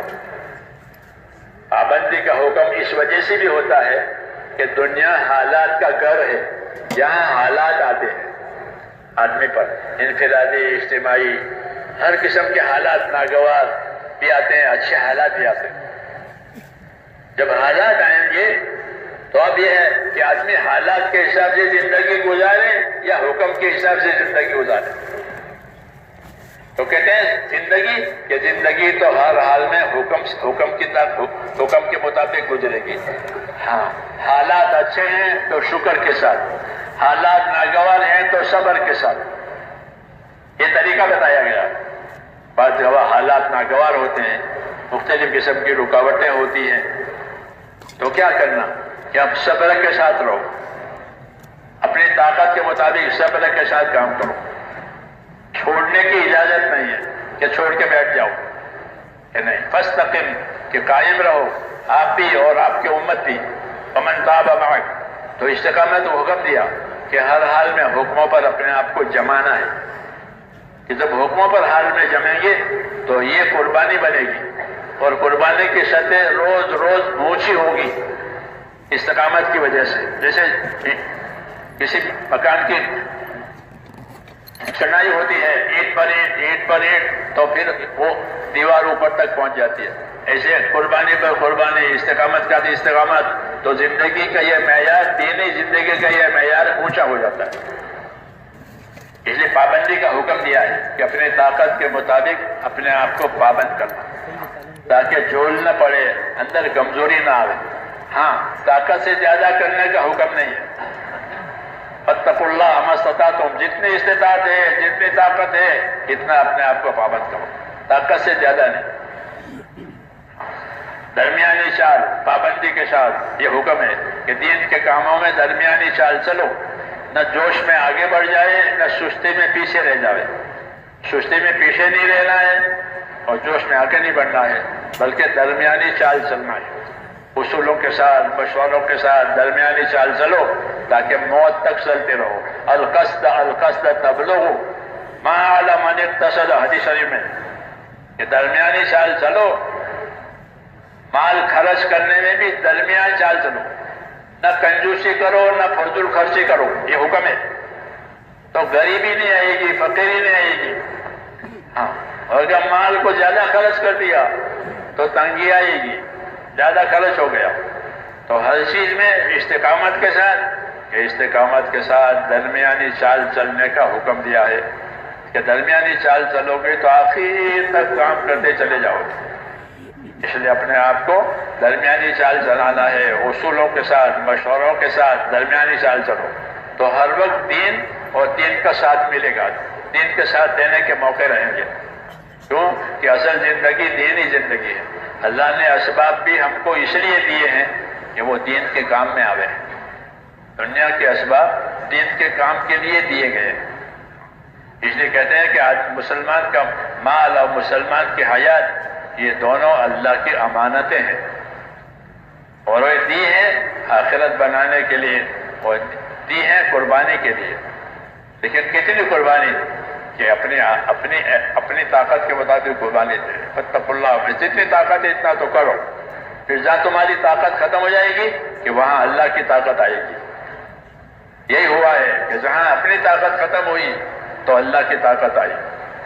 اور اللہ نے کہا جب تمہاری طاقت ختم ہوئی کہ پھر ہماری طاقت آئے گی. وَيَزِدْكُمْ قُوَّةً إِلَىٰ قُوَّتِكُمْ، اللہ تمہاری قوت میں اپنی قوت کا اضافہ کرے گا. کہ اب یہ کمزور ہو گئے تو اب اللہ تعالیٰ اپنی طاقت دے گا. یہ کام کرتے گا، کمزوری آ گئی تو اب اللہ اپنی طاقت دے گا. ہاں، یہ ہوا ہے ہمیشہ کہ صحابہ کرام نے، انبیاء کرام نے کام کیے، پھر بعض مرتبہ کمزوری آئی تو کبھی غیبی مدد ہوتی تھی، کبھی ظاہری اسباب سے مدد ہو جاتی تھی اور اللہ تعالیٰ کام کو آگے بڑھاتا تھا. کیوں کہ یہ مخلص ہے، کام چاہتے ہیں اور کچھ نہیں چاہتے. تو اللہ تعالیٰ نے اخلاص اور استقامت کو ترقی کا ذریعہ بنایا ہے. ایک تو اپنے اندر اخلاص کہ اور کوئی غلط نہیں ہے سوائے آخرت بننے کے. یہ ضروری ہے کہ نگاہ اپنی آخرت بنانے پر ہو. ہاں، یہ انبیاء کرام کی خاص چیز ہے کہ اللہ نے ان کی نگاہ کو آخرت پر لگایا ہے. اِنَّا أَخْلَصْنَاهُمْ بِخَالِصَةٍ ذِكْرَ الدَّارِ، انبیاء کرام کے بارے میں کہا کہ اللہ تعالیٰ نے ان کو ایک خاص چیز پر لگایا ہے. وہ کیا کہ ان کی نگاہ، ان کی توجہ صرف آخرت ہے. کہ دنیا کو اس کا ذریعہ بنا رہے ہیں کہ اپنے آخرت بنانے کے لیے. تو دنیا کو ذریعہ آخرت بنانے کے لیے اللہ تعالیٰ نے دین دیا ہے کہ جب دین ہوگا تو دین پر لگانے سے دنیا آخرت کے کام آ جاتی ہے اور یہی اصل زندگی ہے. اس لیے میرے دوستو، اللہ تعالیٰ نے ہم کو یہ کام دیا ہے، مال دیا ہے، اسباب دیے ہیں. مال اور اسباب کا کیا استعمال ہو؟ مال اور اسباب ایک تو دنیا میں اپنے خواہشوں پر استعمال ہوتے ہیں اور خواہشات ترقی کرتی ہیں، خواہشات کے اسباب ترقی کرتے ہیں. کہ یہ پہلو ہمارے ہاں منع ہے، یہ پہلو ہمارے ہاں منع ہے کہ اسباب کے ذریعے سے اپنے خواہشات کی ترقی، کہ یہ اسراف کہلاتا ہے. کہ مال میں چند چیزیں منع ہے اور چند چیزیں مطلوب ہے. مال اور اسباب، کہ مال اور اسباب میں جو چیزیں منع ہے، کہ کیا منع ہے کہ اسراف منع ہے. اسراف مت کرو، یہ حکم ہے ہم کو کہ اسراف مت کرو، یعنی ضرورت سے زیادہ مال نہ لگاؤ، اپنی ضرورتوں پر مال لگاؤ لیکن ضرورتوں زیادہ نہیں۔ اگر ضرورت سے زیادہ مال اسراف پر لگ گیا تو پھر مال میں خیر نہیں ہوگی، مال میں برکت نہیں ہوگی۔ کہ 5 روپے کی جگہ تھی اور 15 روپے لگا دیے اور 10 روپے اسراف میں گئے ہیں۔ جی ہاں، اس لیے روانگی کی ہدایتیں حضرت جی دیتے تھے تو فرماتے تھے کہ اللہ کے راستے میں نکلو اپنے مال جان کے ساتھ اور مال میں اسراف مت کرو۔ ہدایت ہے کہ مال میں اسراف نہیں، مال میں اسراف برا ہے، اسراف برا ہے۔ اسراف سے آگے دوسرا درجہ تبذیر کا ہے۔ تبذیر کا مطلب یہ ہے کہ ضرورت نہیں ہے تو بھی خرچ کرو، کوئی ضرورت نہیں ہے، بلا وجہ مال اس پر کہ شوق ہے، شو ہے، اس کو تبذیر کہتے ہیں کہ بلا وجہ مال لگایا، ایک شوق ہے۔ تو مال میں اسراف، مال میں تبذیر، اور تیسرا کہ مال میں تعیش، اطراف کہتے ہیں اس کو، مترفین۔ یہ 3 چیزیں مال کی لائن میں منع آئی ہے ہمارے دین میں کہ اسراف نہیں کیا جائے گا، کہ ضرورت سے زیادہ نہیں، ضرورت اتنی ہے تو ٹھیک ہے۔ ہم لوگ مکہ معظمہ میں تھے، لمبا وقت مولانا سعید خان صاحب رہتے تھے، تو حجاج حاجی لوگ بھی آتے تھے، مولانا حاجیوں کی خدمت کرتے تھے، کھلاتے تھے حاجیوں کو، حج کے ارکان وغیرہ بھی، رہبری بہت ہوں۔ تو حاجیوں کی خدمت کے لیے کھانے پکانے کا سامان خریدنے کے لیے خود ہی جاتے تھے، ہم بھی ساتھ جاتے تھے، تو ہم سامان خریدتے تھے۔ تو اگر کوئی چیز 1.25 ریال کی بھی ہے اور 1 ریال کی بھی ہے، ایک چائے کا پاؤڈر آتا تھا سفید دودھ کا، دودھ کی جگہ استعمال کرتے تھے، تو 2 قسم تھی۔ ایک دفعہ میں بھی ساتھ گیا بازار میں، 2 قسم تھی، ایک قسم 1.25 ریال اور پاؤڈر دودھ کا، دوسری قسم 1 ریال۔ مولانا نے فرمایا 1 ریال والا خریدیں گے، 1.25 ریال والا نہیں خریدنا ہے، چائے ہی تو بنانی ہے، اس سے بھی چائے بن جائے گی، اس سے بھی چائے بنائے گی، 1.25 ریال کیوں ڈال دیں؟ یہ طریقہ کہ 1.25 ریال خامہ کا کیوں ڈالیں، چائے تو اسے بھی بنتی ہے، اسے ہی بنتی ہے۔ یہ مثال ہے، ہم نے اپنے بزرگوں کے ساتھ یہ دیکھا، بزرگوں کی صحبت کا یہ پھل ہوتا کہ کام کرنے کے طریقے، کام کرنے کے سلیقے ملتے ہیں۔ البرکت ما اکابرکم، کہ یاد رکھو برکت تمہیں اپنے بڑوں سے ملے گی۔ ہاں، تو جس وقت میں جو بڑے ہوں کہ ان سے فائدہ اٹھاؤ، ان سے فائدہ اٹھاؤ، کہ برکتیں ہر زمانے میں تمہیں اپنے بڑوں سے ملے گی، کہ وہ اخلاص کے ساتھ کام کر رہے ہیں، وہ بڑے ہیں، کہ ان کی ذریعے سے تمہیں خیر ملے گی۔ تو میں نے ان کے ساتھ یہ دیکھا کہ یہ 1.25 ریال کا ہے یہ ڈبہ، اور یہ ریال کا ہے کہ ریال والا لیں گے، 1.25 ریال والے لیں گے، چاہے تو اس سے بن جائے گی، اس سے بن گے، 1.25 ریال کو جائز ہے۔ کیوں کہ اسراف منع ہے، کہ مال میں اسراف نہیں کیا جائے گا، جو 1.25 ریال بچے گا وہ دوسرے وقت میں کام آئے گا۔ لا خیر فی الصرف، اسراف میں کوئی خیر نہیں ہے، لیکن خیر میں خرچ کرو تو کوئی اسراف بھی نہیں ہے۔ اگر موقع خیر کا ہے تو خرچ کرو، 1 بھی لگاؤ، 10 بھی لگاؤ، 100 بھی لگاؤ، 1000 بھی لگاؤ، 1,00,000 بھی لگاؤ۔ کیوں کہ خیر کا راستہ ہے، کہ خیر کے راستے میں خرچ کرنے میں کوئی اسراف نہیں۔ آگے بڑھو، ہاں، کہ لا خیر فی الصرف ولا صرف فی الخیر، کہ خیر کے راستے میں مال لگانے میں کوئی اسراف نہیں ہے، کہ بھائی اللہ کے راستے میں جانا ہے اور جماعت کا اتنا خرچہ ہے، سفر کا اتنا خرچہ ہے، حج کا اتنا خرچہ ہے، کہ کریں گے۔ کیوں کہ حج مطلوب ہے، دین کا سفر مطلوب ہے، چاہے جتنا خرچ ہو جائے، جان مال تو ہے ہی اس کے لیے، اس میں کوئی اسراف نہیں ہے۔ کہ لا صرف فی الخیر، خیر میں کوئی اسراف نہیں ہے، اور اسراف میں کوئی خیر نہیں ہے۔ کہ شادیوں میں اسراف، کھانوں میں اسراف، کپڑوں میں اسراف، سواریوں میں اسراف، عمارتوں میں اسراف، کہ اس میں کوئی خیر نہیں، اس میں کوئی خیر نہیں۔ یہ 5 شکلیں ہیں مسلمانوں کے اسراف کی، ان کی سواریوں میں اور ان کی شادیوں میں، ان کے کپڑوں میں، ان کے کھانوں میں، ان کی عمارتوں میں۔ مولوی سعید خان کہتے ہیں مسلمانوں کی یہ 5 چیزوں میں اسراف ہے، اس لیے ان کی مالی حالت تنگ ہو جاتی ہے۔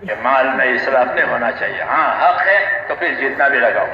تو مال کی ایک لائن اسراف ہے، دوسری لائن تبذیر ہے. تبذیر کا مطلب یہ ہے کہ جہاں موقع نہیں ہے وہاں بھی لگاؤ. موقع بے موقع یہ شیطان سو جاتا ہے. جب رسول صلی اللہ علیہ وسلم پیدا ہوئے تو یہ معلوم ہوا کہ ایک نبی پیدا ہوا ہے اور نبی کے ساتھ امت بھی ہے. تو شیطان نے کہا ٹھیک ہے، نبی کو پیدا ہونے دو، امت کو پیدا ہونے دو، میں بھی کچھ کروں گا. تو ان کے لوگوں نے کہا آپ کیا کرو گے؟ کہ میں یہ کروں گا کہ نبی جہاں لگانے کو کہے گا میں وہاں نہیں لگوانے دوں گا، اور نبی جہاں منع کرے گا ان کا جان مال میں وہاں لگوا دوں گا. بالکل مقابل. پڑھنا فضائل صدقات میں حضرت شیخ رحمۃ اللہ نے یہ باتیں خوب لکھی ہے.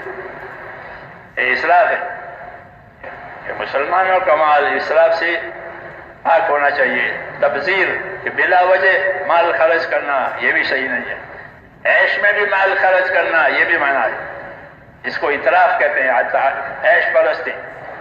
ایاک والتنعم، حضور نے فرمایا خبردار خبردار عیش پرستی کوئی نہ کرے، اس لیے کہ اللہ کے نیک بندے عیش پرست نہیں ہوتے. تو مال کے یہ نقصان والے پہلو بتائے ہیں کہ اسراف ہو، تبذیر ہو، عیش پرستی ہو، کہ یہ مال میں یہ بات پسند نہیں ہے. ہاں انصاف ہو، احسان ہو، ایثار ہو، یہ مطلوب ہے. انصاف کرو، جس کا جو حق ہے وہ دے دو. انصاف کا تقاضا ہوتا ہے کہ اس کا یہ حق ہے کہ ہاں اس کا یہ حق دے دو. کیونکہ دنیا حقوق کی جگہ ہے، اس لیے اللہ نے انصاف کو ہر وقت فرض کیا ہے اور ظلم کو ہر وقت حرام کیا ہے. انصاف ہوگا تو حقوق ادا ہوں گے، انصاف نہیں تو کیسے ادا ہوگا؟ اس لیے انصاف ہر وقت فرض ہے اور ظلم ہر وقت حرام ہے. انصاف کا حکم دیا، کونوا قوامین بالقسط، آپس میں انصاف کے ساتھ قائم رہو تاکہ حقدار کو حق پہنچے. تو مالیات میں کہ انصاف ہونا، اس سے پہلو اس سے آگے کہ انصاف کے ساتھ احسان کرنا. انصاف بھی کرو، احسان بھی کرو، اس سے آگے کہ ایثار بھی کرو. یہ تین چیزیں مطلوب اور محمود اللہ کیا. انصاف کا تقاضا یہ ہے کہ حقدار کو حق مل جائے، یہ انصاف کا تقاضا ہے. انصاف سے اوپر احسان ہے کہ حق بھی دے دو اور کچھ زیادہ بھی دے دو. جیسے حضور نے فرمایا دکاندار سے کہ تول کے دو، یہ انصاف کا تقاضا ہے. ایسے لیے ہیں 1 کلو شکر کے تو 1 کلو پورا تول کے دو، یہ انصاف ہے. اور جھکتا دو، یہ جھکتا دینا احسان ہے. پورا تولنا انصاف ہے. ان اللہ یامر بالعدل والاحسان، اللہ حکم دے گا تم کو انصاف کرنے کا، اللہ حکم دے گا تم کو احسان کرنے کا. یہ بندوں کے ساتھ کے معاملات ہیں. اللہ کا معاملہ ہے تو ایمان اخلاص چاہیے، بندوں کے ساتھ کا معاملہ ہے تو انصاف احسان چاہیے. انصاف احسان بندوں میں، مخلوق میں. اللہ سے معاملہ ہے تو ایمان اخلاص. اللہ یہ دو ہی چیزیں دے گا کہ اللہ پر ایمان لایا، اخلاص سے کام کیا کہ مقبول ہو گیا، مقبول ہو گیا. اور بندوں کا معاملہ ہے، مخلوق کا معاملہ ہے تو فرمایا انصاف سے رہو، احسان سے رہو. ہاں کہ انصاف کی وجہ سے حقدار کو حق پہنچ جائے گا، اور احسان کی وجہ سے حق سے زیادہ دیا ہے. کہ یہ احسان کیا ہے؟ یہ اخلاق کی بات ہے کہ اپنی ذات سے دوسرے کو فائدہ پہنچائے. تو آپ نے تولنے والے سے کہا کہ زن تول کے دے، وارجے اور کچھ جھکتا بھی دے. کہ جھکتا دینا احسان ہے، جھکتا دینا واجب نہیں ہے، پورا تولنا واجب ہے. جھکتا دینا احسان ہے کہ تو نے احسان دیا، تھوڑا سا جھکتا دے. تو حضور صلی اللہ علیہ وسلم کی دعوت میں یہ ہے کہ معاملہ اللہ کا ہے تو ایمان اور اخلاص پیدا کریں کہ ایمان کی وجہ سے اطاعت ہوگی اور اخلاص کی وجہ سے وہ قبول ہوگی. بغیر اخلاص کی قبولیت نہیں ہوتی، اخلاص سے کوئی عبادت قبول نہیں ہوتی. اس لیے اخلاص پیدا کریں. اور معاملہ مخلوق کے ساتھ ہے، جو ہمارا چوتھا نمبر ہے. چوتھا نمبر میں یہ رہے بڑی ہے کہ انصاف بھی ہوگا، احسان بھی ہوگا اور ایثار بھی ہوگا. ایثار کا مطلب یہ تھا کہ انصار اپنی ضرورت کو نہیں دیکھتے تھے، دوسرے کی ضرورت کو پوری کرتے تھے. یہ اونچا درجہ ہے. انصاف احسان سے بھی اونچا کہ بھوکے رہ کر کے دوسرے کو کھلا دیا، ہاں اپنے مکانات دوسرے کو دے دیا، جی ہاں یہ اشار، اس میں وہ بہت آگے بڑھے ہوئے تھے۔ تو یہ ہماری زندگی کے طریقے ہیں میرے دوستوں، کہ مخلوق کے ساتھ انصاف اور احسان کا معاملہ، اس سے کیا ہوگا کہ حقوق ادا ہو جائیں گے، دنیا میں سلامتی آئے گی، دنیا میں سلامتی آئے گی، اور یہ دین ہے ہی سلامتی لانے والا۔ حضور صلی اللہ علیہ وسلم جب کسی کو دعوت دیتے تھے تو یہ فرماتے تھے کہ اسلم تسلم، قبول کر لو اسلام کو، سلامت رہو گے۔ اس کی خاصیت ہے کیونکہ اس میں یہ ساری باتیں کہ اللہ کے ساتھ کا یہ معاملہ ہے، مخلوق کے ساتھ کا یہ معاملہ ہے، اپنی ذات کے ساتھ کا یہ معاملہ ہے کہ اپنی ذات کے ساتھ کیا معاملہ، کہ اپنی ذات کے ساتھ کا معاملہ یہ ہے کہ اپنی ذات کو قصوروار سمجھو۔ سہل بن حنیف ایک صحابی تھے، وہ ہمیشہ یہ تلقین کرتے تھے کہ دیکھو کوئی بھی معاملہ ہو جاوے اپنے آپ کو قصوروار سمجھو، اتہموا انفسکم، یہ ان کا جملہ ہوتا تھا، اتہموا انفسکم، اپنے آپ کو قصوروار سمجھو کہ بھائی یہ بات ہو گئی کہ یہاں میرا یہ قصور ہے، میں کیا کروں، یہ مجھ سے ہو گیا، تو جھگڑا ہی نہیں ہوگا۔ ہاں اور یہ کہ ہم نے تو کیا تھا، تم نے مانا، تم نے نہیں کیا، تو پھر اب بات نہیں بنے گی۔ تو وہ تلقین کرتے تھے۔ تو اپنے نفس کے بارے میں کہ اپنے نفس سے بھائی میں قصوروار ہوں، میری غلطی ہے، کہ اپنے آپ کو قصوروار کرا دینا، اپنی غلطی کا اقرار کرنا، یہ بندوں کو بھی پسند ہے اور اللہ کو بھی پسند ہے۔ ہاں بندوں کو بھی پسند ہے اور اللہ کو بھی پسند ہے۔ جب کوئی اپنی غلطی کا اقرار کرتا ہے تو وہ دوسرا ٹھنڈا ہو جاتا ہے، بھائی میری بھول ہوئی، میں معافی چاہتا ہوں، تو وہ ٹھنڈا ہو جائے گا اگر سمجھدار ہوگا تو۔ اور اللہ کہ اللہ تو بہت مہربان، غلطی کرنے والے نے غلطی کی اور کہیں کہ یا اللہ مجھ سے بھول ہو گئی، مجھے معاف فرما دے، مجھے بھول ہو گئی، مجھے معاف فرما دے، تو اللہ تعالیٰ اس کو، حضرت شیخ نے ترجمہ لکھا ہے حدیث کا کہ اللہ تعالیٰ کو کہتے ہاں میں نے معاف کر دیا، ہاں میں نے معاف کر دیا۔ دیکھنا ترجمہ شیخ نے کیا ہے، ہاں میں نے معاف کر دیا، کوئی بات نہیں اللہ تعالیٰ، کیوں کہ اللہ تعالیٰ کو معافی پسند ہے، اقرار پسند ہے۔ یہ وہ باتیں ہیں میرے دوستو کہ جس میں معاشرہ اور ہمارا رہن سہن صحیح ہو جاتا ہے، اور دعوت اس وقت چلتی ہے جب اس طرح معاشرہ صحیح ہو جائے، کیونکہ ہماری دعوت معاشرے کے ساتھ ہے، رہن سہن کے ساتھ ہے۔ ہم کوئی مال استعمال نہیں کرتے، ہم کوئی دوسری چیزیں اس کام میں نہیں استعمال کرتے، ہمارا آپس کا رہن سہن کہ یہ صاف ہو جاوے، کہ اس سے یہ کام چلتا ہے، معاشرت کے راستے سے اس کام کو چلایا گیا ہے، بھائی بنا کر، بھائی بتا کر دعوت دی جاتی ہے۔ ہماری دعوت کس طرح سے کہ معاشرت سے دی جاتی ہے کہ بھائی بنا، بھائی دیکھو میں نے بھی کلمہ پڑھا ہے اور آپ نے بھی کلمہ، گشت میں جاتے ہیں نا، وہ ہماری گشت میں پہلے یہ کہتے تھے کہ بھائی دیکھو آپ نے بھی کلمہ پڑھا اور میں نے بھی کلمہ پڑھا، لا الہ الا اللہ محمد رسول اللہ، آپ میرے بھائی ہیں میں آپ بھائی، بھائی ہم نے جب کلمہ پڑھا ہے تو ہم کو مل کر اللہ تعالیٰ کی عبادت کرنی چاہیے، تو بھائی بنا کر کام کرو۔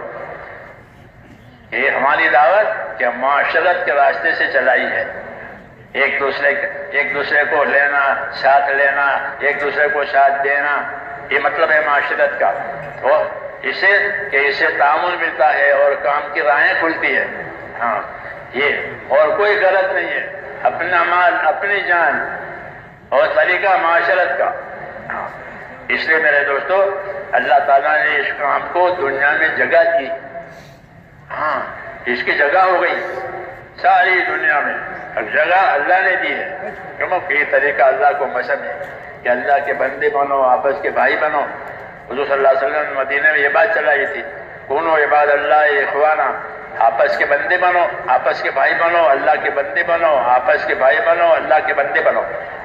مدینہ میں لڑائیاں ہو رہی تھی، حضور صلی اللہ علیہ وسلم کی دعوت کی برکت سے، آپ کی تعلیم کی برکت سے وہ لڑائیاں ختم ہو گئی۔ بیماری بھی تھی، مدینہ کا بخار مشہور تھا، حمى یثرب، مدینہ کا پرانا نام تھا یثرب، وہ بدل کر مدینہ منورہ ہوا ہے۔ یثرب کا بخار مشہور تھا، جیسے دنیا کے بعض ملکوں میں بخار ہوتا ہے، یثرب کا بخار کو بھی بخار آیا، پھر وہ بخار چلا گیا۔ ایمان کی برکت سے، ہجرت کی برکت سے اللہ تعالیٰ نے مدینے کی بیماری کو ختم کر دیا، ہاں کہ وہ بیماری چلی گئی، مدینہ کی آب و ہوا صاف ہو گئی۔ تو مدینہ کی آب و ہوا بھی دین کی وجہ سے صاف ہو گئی، اور مدینے والوں کے تعلقات بھی دین کی وجہ سے صحیح ہو گئے۔ جی ہاں، اس کو حضور صلی اللہ علیہ وسلم نے بھی دعوت میں فرمایا تھا کہ جیتکم بخیر دنیا والآخرہ اسلموا تسلموا، دیکھو میں تمہارے پاس دنیا اور آخرت کی بھلائی لے کر آیا ہوں، اس کو مان لو سلامت رہو گے۔ یہ پیغام ہے اللہ کے نبی کا کہ میں تمہارے پاس دنیا اور آخرت کی خیر لے کر آیا ہوں، اس کو مان لو سلامت رہو گے۔ یہی آپ کی دعوت ہے، یہی آپ کی تعلیم ہے کہ جس میں دنیا کی بھی خیر ملے گی اور آخرت کی بھی خیر ملے گی، کہ دنیا میں ہدایت کا راستہ ملے گا اور آخرت میں ہدایت پر ملنے والے انعام ملیں گے، کیونکہ انعام ہدایت پر ہی ہے، گمراہی پر کوئی انعام نہیں ہے۔ سارے انعامات وہ ہدایت پر ہے، گمراہی پر کوئی انعام نہیں ہے۔ ہاں جی، گمراہی سے زندگی کا مقصد ہی ختم ہو جاتا ہے۔ اس نے ہدایت کا سامان دیا ہے، اس لیے ہم کو یہ کام دیا ہے اور بتایا ہے کہ اس کام کو اپنی زندگی کا کام بنایا جائے گا، اس کام کو اپنی زندگی کا مقصد بنایا جائے گا، اپنی جانی مالی طاقتیں اس پر لگائی جائے گی اور اللہ سے دعائیں بھی مانگی جائے گی کہ اللہ سے دعا مانگو، جان مال لگا کر کے، محنت کر کے، کہ اللہ تبارک و تعالیٰ اس کام کو اپنی مدد لگاوے، اپنی تائید کرے، تاکہ دل اللہ کی طرف متوجہ ہو جائے، کیونکہ دل اللہ تعالیٰ متوجہ کرے گا۔ جب محنت صحیح ہوگی تو دلوں کا رخ اللہ کی طرف ہو جائے گا، اس لیے محنت کرائی جاتی ہے۔ جب محنت ایک مقدار پر پہنچتی ہے تو پھر دشمن دوست ہو جاتے ہیں۔ ہاں، حضور صلی اللہ علیہ وسلم کے دشمن بہت تھے، وہ سب دوست ہو گئے۔ تھوڑے ضدی تھے وہ ہلاک ہوئے، ابو جہل اور ابو لہب ضدی قسم کے تھے، وہی ہلاک ہوئے ہیں۔ باقی دشمن جو تھے وہ سب دوست ہو گئے۔ اللہ نے ان کی دلوں کی دشمنی کو کھینچ لیا۔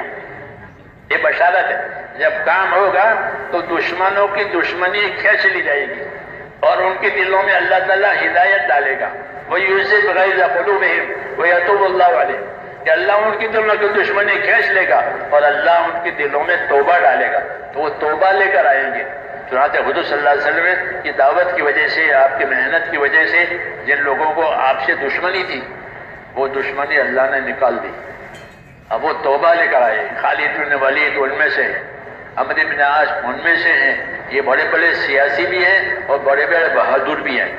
ہاں، ان کے دلوں میں بہت دشمنی تھی، اللہ نے ان کے دلوں کی دشمنی کھینچ لی اور ان کے دلوں میں توبہ ڈالی۔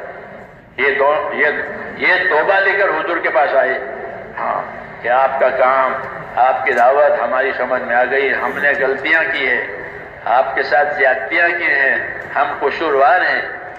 جب آئے تو یہ کہا، حضور صلی اللہ علیہ وسلم فرمایا کہ تمہارے ایمان کی برکت سے تمہارے گناہ معاف، تمہاری ہجرت کی برکت سے تمہارے گناہ معاف، تمہاری حج کی وجہ سے تمہارے گناہ معاف۔ آپ نے ان کو مطمئن کر دیا کہ جب تم آئے تو اللہ گناہ معاف کرتا، ورنہ وہ توبہ لے کر آئے تھے کہ ہم گنہگار ہیں، تو اللہ حضور نے انہیں بشارت دی کہ تمہاری سب چیزیں اللہ نے معاف کر دی۔ یہ ہے کہ اب دشمن دوست ہو گئے، ان کے دلوں میں توبہ پڑی۔